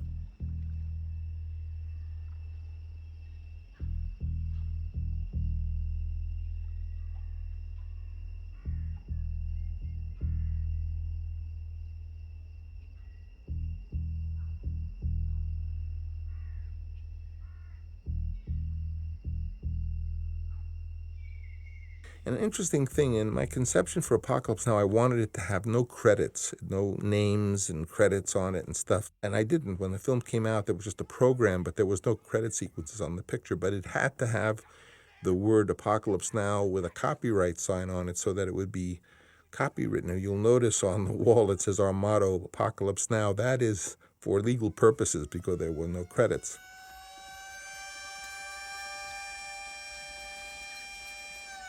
I have to tell you about Dennis Hopper. Dennis Hopper was a wonderful actor and a director, and I was very thrilled to have him work on this film. And he was going to play the part of the Green Beret fellow who had gone up before Willard to assassinate him and then joined him. But when I got there and I saw Dennis and saw the kind of condition he was in, which was sort of as you see him, again, as I said, I was only using the Heart of Darkness book.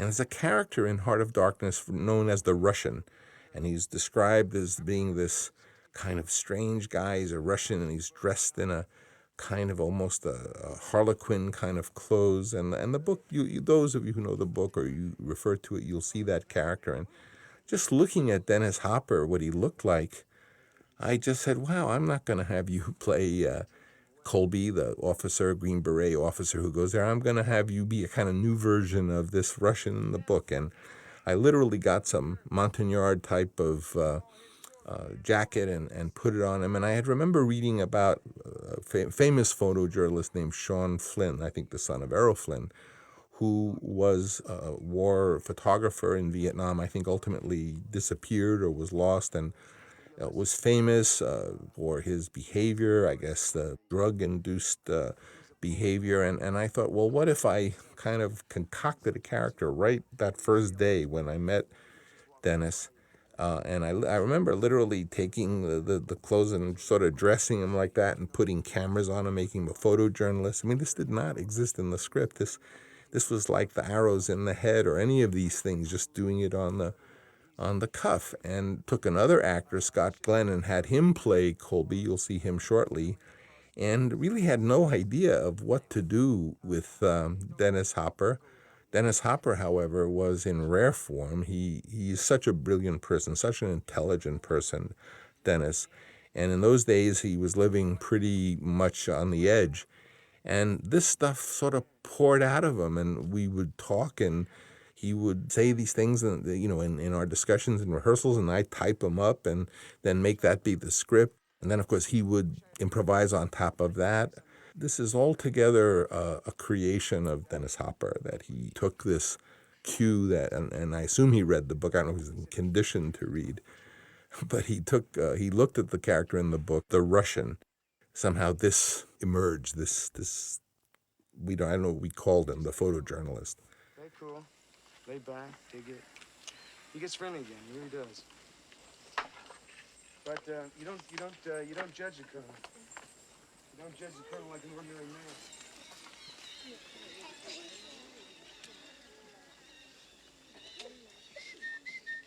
Okay, watch it now. These are Americans. Americans!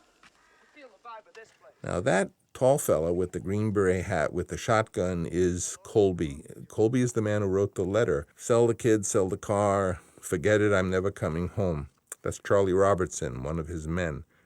Charlie Robertson was a wonderful fellow. Scott Glenn is a wonderful person. I must say I love my cast, but then over my career, I've always felt the closest to the actors because they do so much for their parts.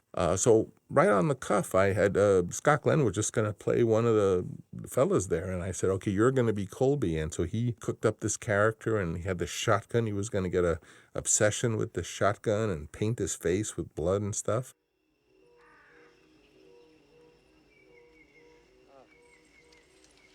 The heads.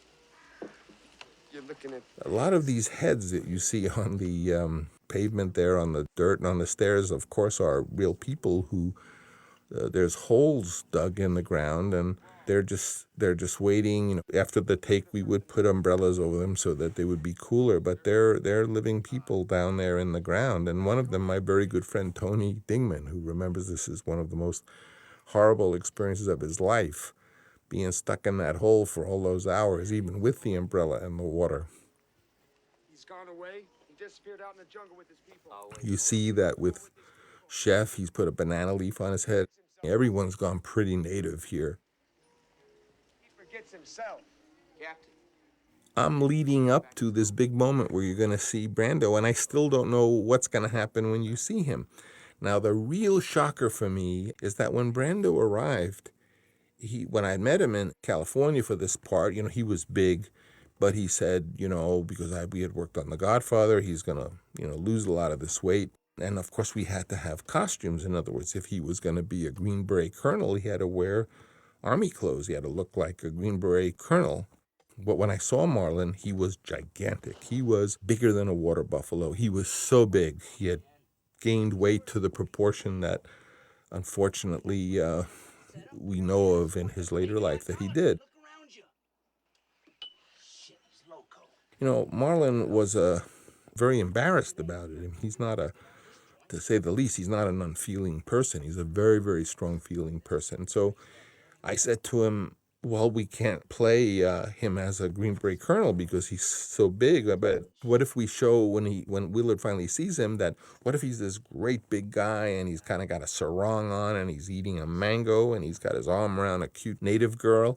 And Brando said, no, I don't want to do that. And I realized I was very touched that he was shy about it. He didn't want to be portrayed or have the fact that he was so big to be made part of the scene, which is, of course, as I said, I was in the mood on this picture of basically taking it as it came and try to incorporate it. So I was totally resolved to just write it another way and just use the fact that he was very big and fat, but he didn't want to do that. And so I'm really thinking, well, how am I going to get around this? And we had not trailers for the actors, but sort of houseboats because we were on the water. And so the first day Marlon was there, we had a big houseboat. It was air conditioned and quite nice. And in the morning, I went down there, and of course I was in a cold sweat all night because I had no idea what I was going to have him do, and I didn't even know how to give him a costume. In the morning in the houseboat, we sat and we talked, and he talked and talked. Very fascinating stuff he talked about for 2 hours about termites and the behavior and intelligence of termites and also geckos and things. And I have nothing but respect for Marlon Brando. And as I said, he's brilliant. I mean, what he was saying was fascinating, of course, about termites, even though it didn't have anything to do with my very serious problem, which was, how am I going to dress you and what are we going to do for these 3 weeks? And, it was hours were going by, and there was a knock on the door from the assistant director and said, well, Francis, you going to come out or should I just send the crew to lunch? So I said, I'll send the crew to lunch. And I continued talking to Marlon. And I said, well, Marlon, what about the possibility of doing it more like Heart of Darkness? Because at that point, I just decided that was my Bible. I was going to do Heart of Darkness. I had been doing it. I did it with Dennis Hopper. And he said, no. He said, that won't work. And I said, well, what if, his head is like a skull and there's no hair? And, we do that. He said, no, that'll never work. And he started talking about other stuff and telling me ideas about Vietnam. It had nothing to do with the movie. he told me this story about how in a village in Vietnam, the Americans had come and had inoculated the children against polio, and how they left them with the children, protected. And then a week they came back, and the Viet Cong had come and cut off all the inoculated arms. And stories like that Marlon was telling me. And next thing I know is there's a knock on the door, and the assistant director says, well, it's getting late. Should we send the crew home? And I said, well, I guess, yeah. Send the crew home. And this went on for 4 days, sitting in the trailer with the guy knocking, saying, should we send him home for lunch? And saying, well, okay, he's not ready, really. And I really started, I thought my life was over, because the film was way, way, way over budget. The interest rates when I started the movie, I think, were like 7%, but in the course of the time I was making it, they had gone up to 29%. So the interest was killing us. And I began to realize that Marlon was just going to kind of sit in the houseboat and talk. And, it was already halfway through the first week, and he was going to do this for 3 weeks. And then he was going to say, well, the 3 weeks are up and I'm going to leave. If you want me to stay longer, will you give me another $2-3 million, and I'll stay another 3 weeks. And so I started to realize I have to do whatever I can to shake this loose. And I guess I realized, well, what I could do is, and I told this to Marlon. I said, Marlon, one of the problems is how you want to be shown and what you want to look like. And so, a very heavy man has broad shoulders, and a very hugely tall man has broad shoulders. And since we're shooting you usually from your head and shoulders and your hands, we don't know that you're fat.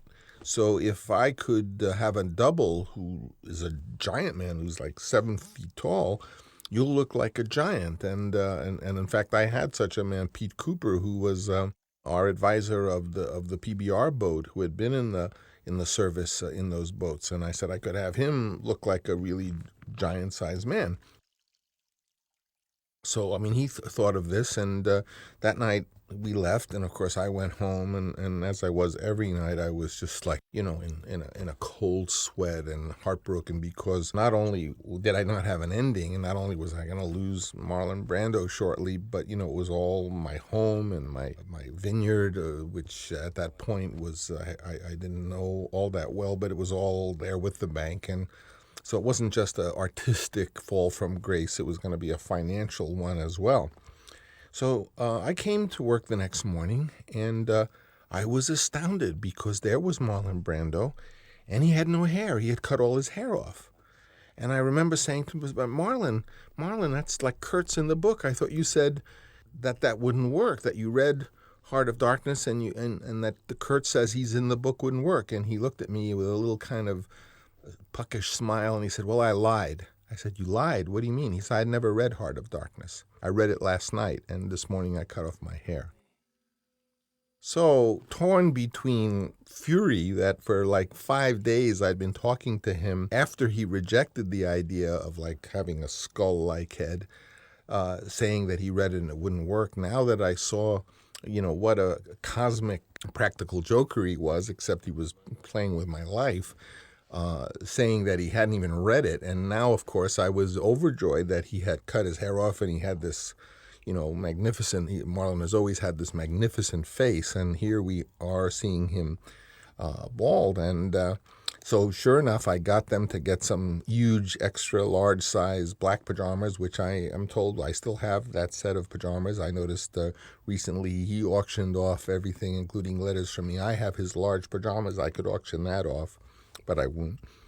And at any rate, I went to Victoria and said, Victoria, we have to start. He's going to leave in a few weeks. And Victoria says, don't worry, Francis. Victoria was like a prince. Victoria would be wearing white and could fall in the mud, and he would get up and not have a spot on him. He's Francis. We put him there. We put him in the shadow and the light. We do something. We just start. So we went up and we put Marlon in the room where he was, and Vittorio lit him where there was just a little ray of light. And indeed, Marlon, who was very conscious of what the camera is on and what the camera is seeing, he acted with his bald head. He played that beam of light almost as though he could see through the camera, and he gave you a little hint of a little top of his head, and then he went back into the darkness and showed you another sliver of himself. And it's true, I think in The Houseboat, Marlon had said, that a character like this, you can never really see him. You can give the audience some razor slices of him and just kind of a little bit. And that's what we did. And so we began. It was about the fourth day, so there was only one more day of that week and then 2 more weeks, and that was it. But with Vittorio's wonderful attitude, we just start, Francis, we just take some shots and that's all right, because I was ready to jump off the boat and just end it there. So we started to do that, and we did a scene with Willard first talking to him in the shadows, and I must say that beautiful line about the flowers by the river, that was all a memory that Marlon really had.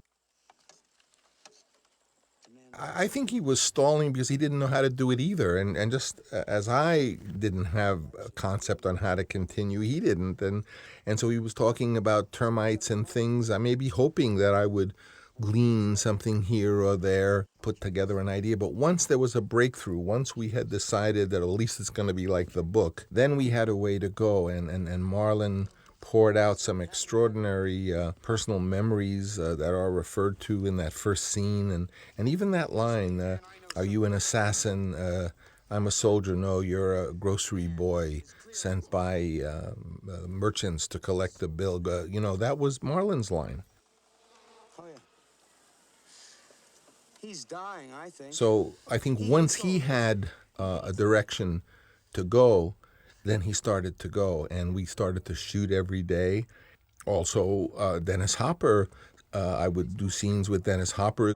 I'm not sure whether I was shooting the scenes with Dennis Hopper, because once I started with Marlon, I was pretty much focused on Marlon, but I think Marlon began to become very impatient with Dennis, although I suspect he did it as a character thing. A lot of times an actor will, detest a particular other actor, and not want to be in his presence and stuff, but it's really, he thinks that's good for the part and the relationship. But Marlon was very impatient when would throw bananas at him and call him a mutt. I think he does in the movie. But in real life, too, he wouldn't, see him, or he would always be disdainful of him. Bullshit, man. Am I gonna be the one that's gonna set them straight? Look at me wrong. You.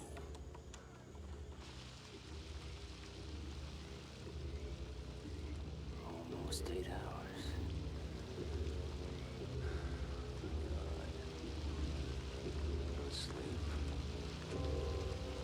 I'm asleep. Been dreaming I'm on this shitty boat.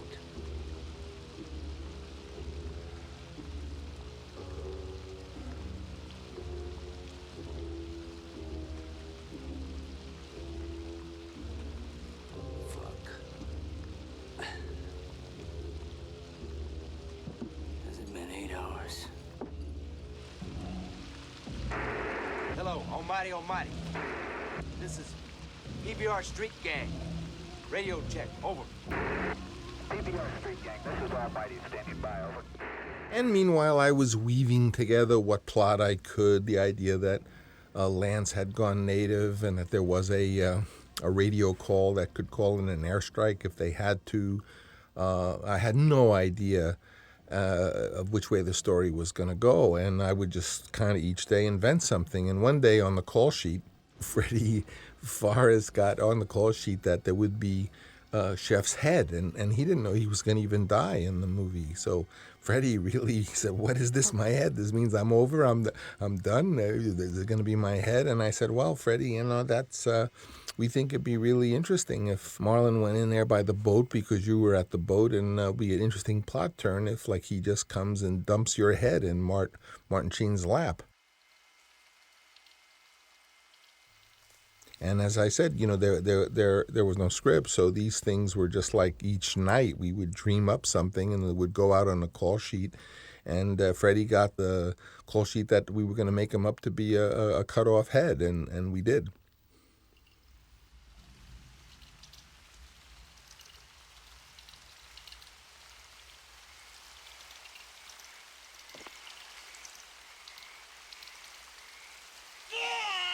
Well, that finished off another member of the crew, so now pretty much all there was was Willard Martin and Lance. And I felt, Lance was such a nature's child. He was such a blessed figure in this state that maybe Lance would be the one character who makes it to the end.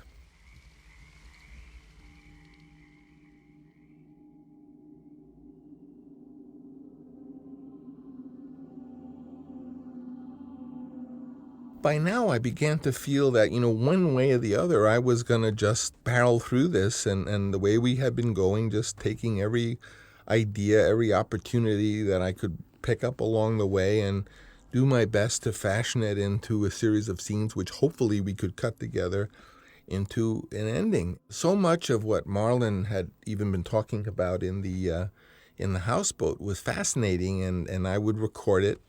And I was continuing to talk to him, and there began to be this technique evolve where I would record, 5 hours of conversation, and then I would go home and I would take all these discussions and talk and improvisations and then fashion them into a scene. And then when we came in the morning, I would give those pages to the actor and we would do them.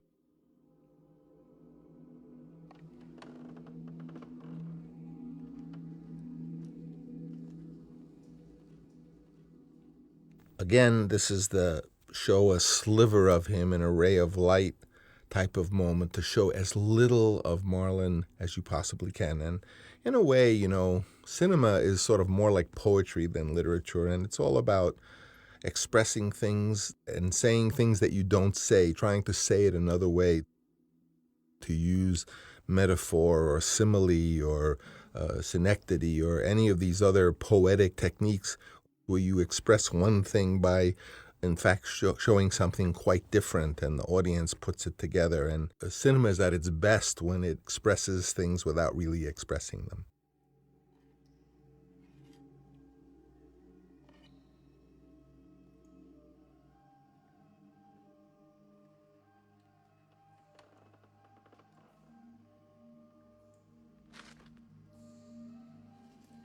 Marlon was attempting to literally grab and catch a fly, which is hard to do. And if you look carefully at that shot, you see that he did. He caught the fly, and the fly flies out of his hand. We're the hollow men. We're the stuffed men, leaning together, headpiece filled with straw. Alas, our dried voices when we whisper together are quiet and meaningless as wind and dry. Part of my literary, if I can call it that, or my writing attempt, I tried absolutely everything. And at one point, an old school chum of mine who was quite brilliant, very eccentric, but nonetheless quite brilliant, named Dennis Jacob. He's a sort of legendary figure. I went to UCLA with him, and really he was one of my first friends, and I was always very fond of him, and he was a wonderful person and a brilliant person. As he got older, he got stranger and stranger, and in the course of our lives and career happening, and his kind of went another way. He kind of was one of those wonderful friends and people that's sort of like a potential booby trap. I think we all know those people that if you say the wrong thing or if you do the wrong thing, it could turn out to be a... By the way, that throwing the book and calling him Mutt was for real. But Dennis had come at my behest to the Philippines because I was desperate. I just didn't know a way to thematically pull this all together. And I had many conversations with Dennis, who was very knowledgeable about many things. And it was Dennis who came up with this idea that perhaps you need this primal myth notion. And I said, primal myth, what's that? It's, well, this idea that there is this, I guess it's the Golden Bough, which is the fantastic book related to myth, and the idea that, ultimately the first thing human beings dealt with was just the fact that there's basically life and death, that the sun is up and then the sun goes down, that there's the spring and then there's the winter, that this eternal return, as the Mircea Eliade would call it, is that it's a cycle that created an early myth which has to do with the killer going to kill the king and ultimately killing the king and becoming the new king, because human beings are aware of this cycle of life in which there is death and rebirth. That's the primal myth. and it's written about in T.S. Eliot and his work, and in The Hollow Men. It's of course in the book From Ritual to Romance, The Golden Bough. And so talking to Dennis about this, I said, well, Kurtz is reading that stuff, and that's why I referenced those books, because as I was shooting this, I was hot on the trail of a possible ending, and the ending would be that, in a sense, the killer in this myth was Willard, and he was going up there to kill the king, which was Kurtz, and that all I had to do was have him kill him. That, in a sense, it was a ritual killing, that the king wanted to be killed because that is what makes then there be a new spring and the crops grow, and that it is as part and as old and ancient and as part of human myth and human life as could possibly be. So it made my job a lot easier. To describe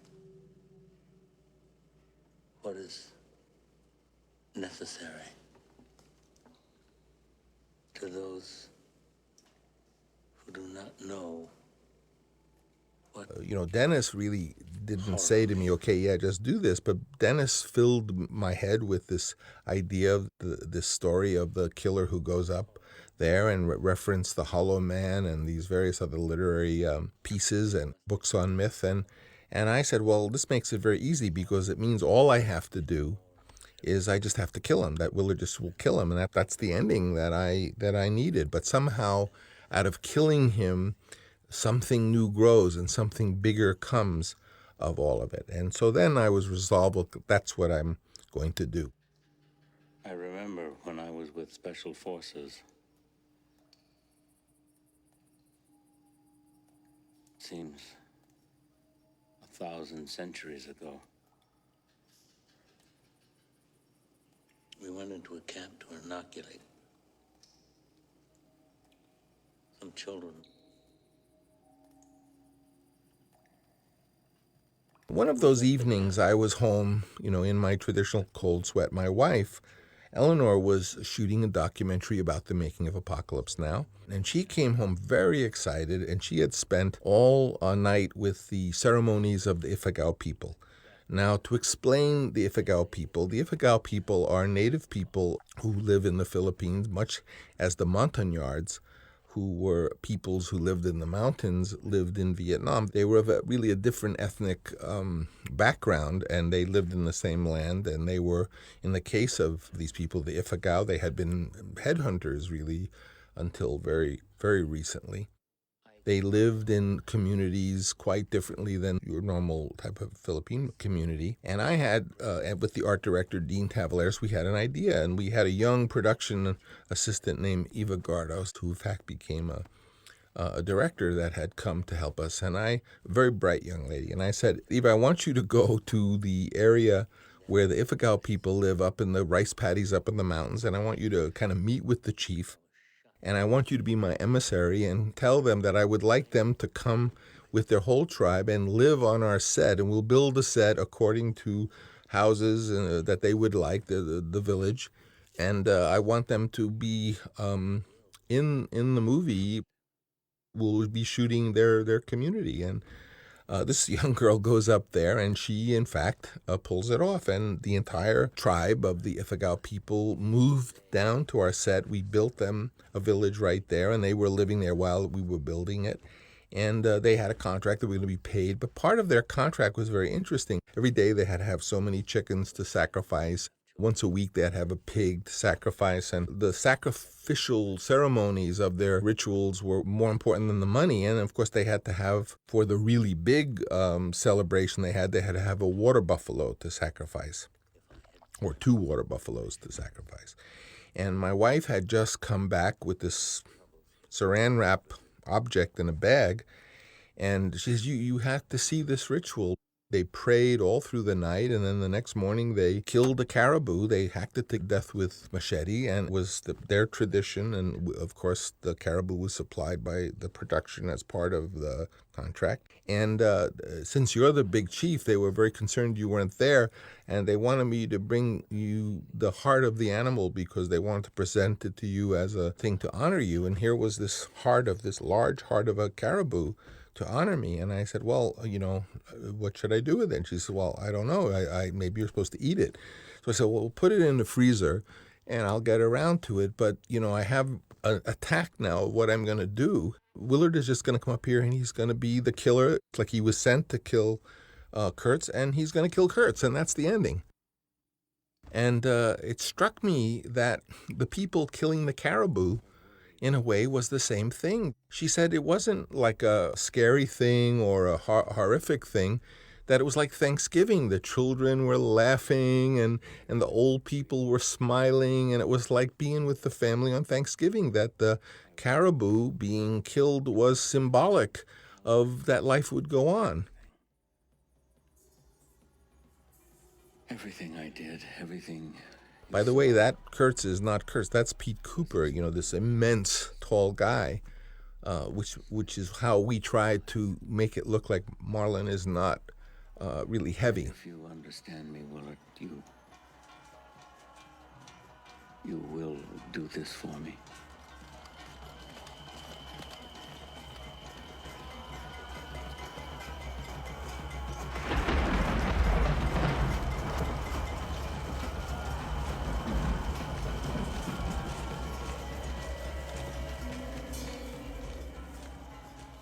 So once I had this notion that Marlon was the caribou of the Ifugao people, it turned out that in their contract, the main sacrifice was the second caribou, and it was going to be coincidental of the last night of the shooting.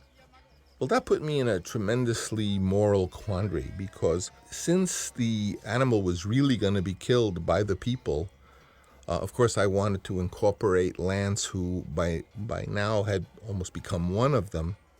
But it was very interesting because they were going to say the prayers. I had a bunch of stuff to shoot. It was getting to be the last day. I had to have Willard come out of the pond with the knife. He had to go up to do all this stuff.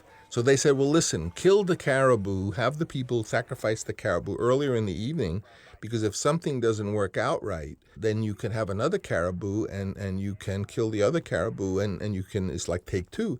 I said, I can't have take two of killing of a caribou. If they're going to kill the caribou as part of their sacrifice, it has to be holy, and we have to do it at the very last shot. They said, well, if you do it at the last shot, if the light comes up, it could all be ruined.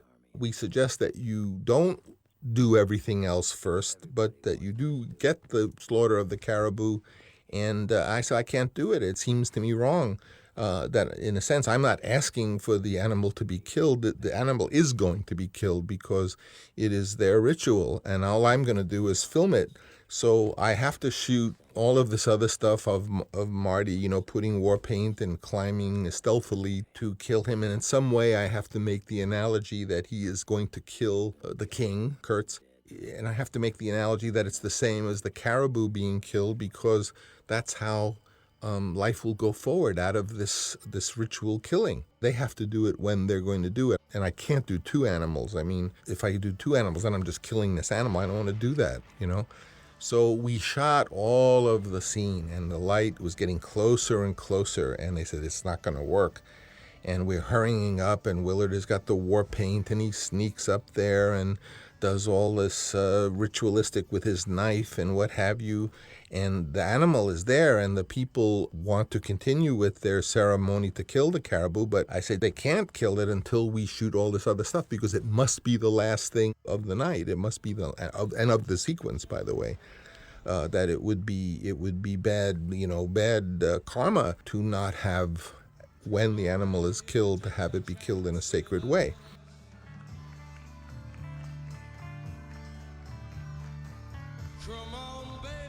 So everyone is dying because, the sun comes up. Once the sun comes up, it's not going to be night anymore in the early morning. And it's all going to be, what are we going to do? We can't come back the next day and do it. And of course, we just barely made it. And Marlon did his last The Horror, and he had this tape recorder in his ear, so he was able to do some of his lines. And it was pretty tense because essentially the sacrifice was going to be the last thing of the picture, of the sequence, and it had to be, in my mind. At that point, I was convinced that if I interceded in this sacrificial killing, it would be very, very bad. And in fact, the light was starting to come up, and the people, we shot the work with Marty and Marlon earlier, and then of course the people did their sacrifice unfettered by me, and it was all cut together to ultimately be the ritual killing of the king. And Martin, the assassin, in fact, completing his mission. Really, the ending was there in front of my face the whole time, and I couldn't see it. That ultimately all I had to do was for him, the killer, to go up and kill the king. We killed only that one animal, or they killed the one animal. There was a second animal, but I said I wouldn't, for movie purposes, have two animals killed, and we didn't.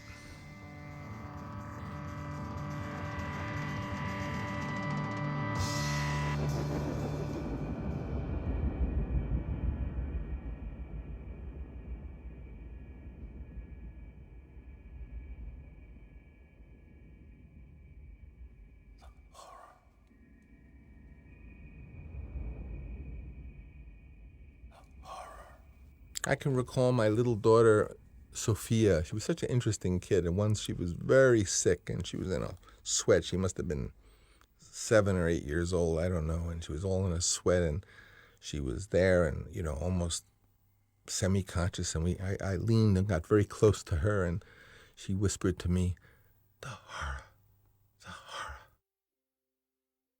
It's amazing the influence of bringing your kids everywhere you went when you made movies, and having them see everything or participate. And indeed, this last sequence, if you notice, the people are smiling. This is, again, just the coverage of their ritual. I basically did nothing but film it, but you see it's joyous. And I did put Lance into the scene with them, but their faces are like it's a wonderful thing.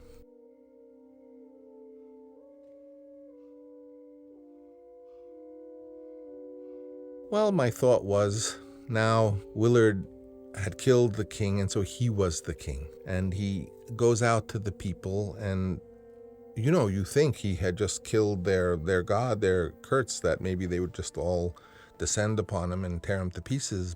But I had this inspiration that when he actually steps out, that I wanted really a lot of people out there, and I shocked the production team. I said, I want 500 people when he steps out the door, and they all scampered around to get people. This was from the John Milius script, though his notes just had scribbled on it, "Drop the bomb, exterminate them all." It was to show that Kurtz had gone so totally morally mad that in his notes of this piece he was writing, this intellectual treatise on morality, that you could see he was a madman, and he just said, "Drop the bomb, exterminate them all," in some sort of scrawled madman's writing, and just to show that, in fact, this Colonel Kurtz had been a total lunatic.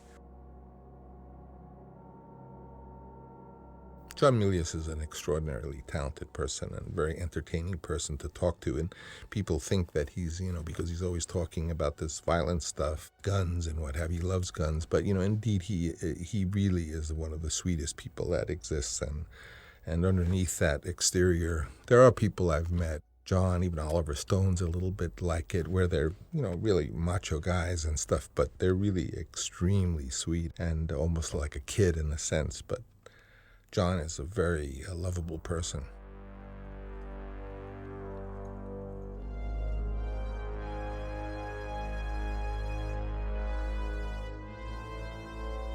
This was the scene where he steps out, and I had wanted, 500 natives there, and he steps out on the front of the thing, and they are not hostile to him. They accept him as the new king, and he's there with the notes of Kurtz in his hand, and the sword that did the deed in his right hand. And this meant a lot to me. And they all sit down as though, "Tell us, King, what should we do?" And I don't know if this particularly worked, but in my heart, what I wanted was that as this new point of authority, he He looks at them and he throws away the sword, as if to say, no more weapons, no more war, no more killing. Because if the king throws away the sword, then all the people who follow him will throw away their weapons.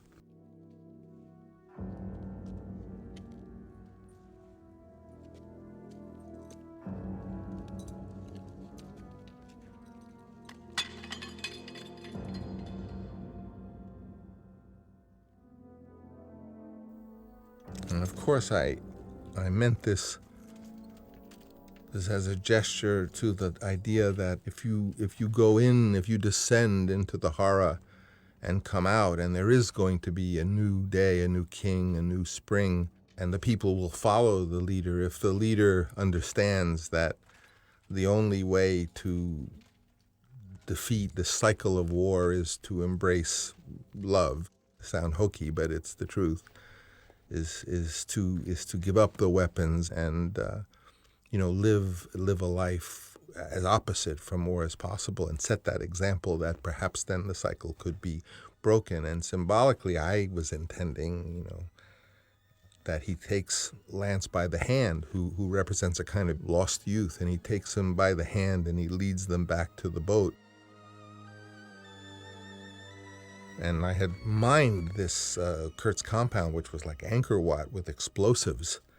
And whereas there was this potential to call in the airstrike and blow it all up, I said, but all those people, I showed 1,000 people there. We can't blow up the temple. What will happen to all the people? And I said, well, I'll have him play the siren and it'll scare them away, and they won't get hurt if they blow up the temple. And then I thought, well, my goodness, blowing up the temple is just kind of more warfare. And they're saying, Francis, you're crazy. You spent $100,000 mining this temple with explosives, and you tell me you're not, I said, well, we'll blow it up, but I at the end, I think he should leave, and there should be peace, that there's a new day, and there's a new king, and he's thrown away his weapons.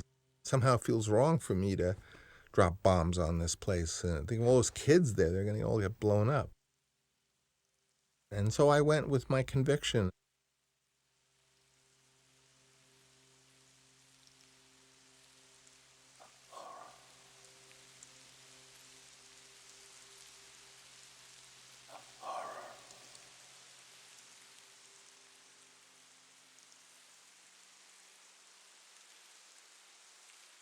The ending, of course, which has no titles. There were no titles in the beginning or at the end.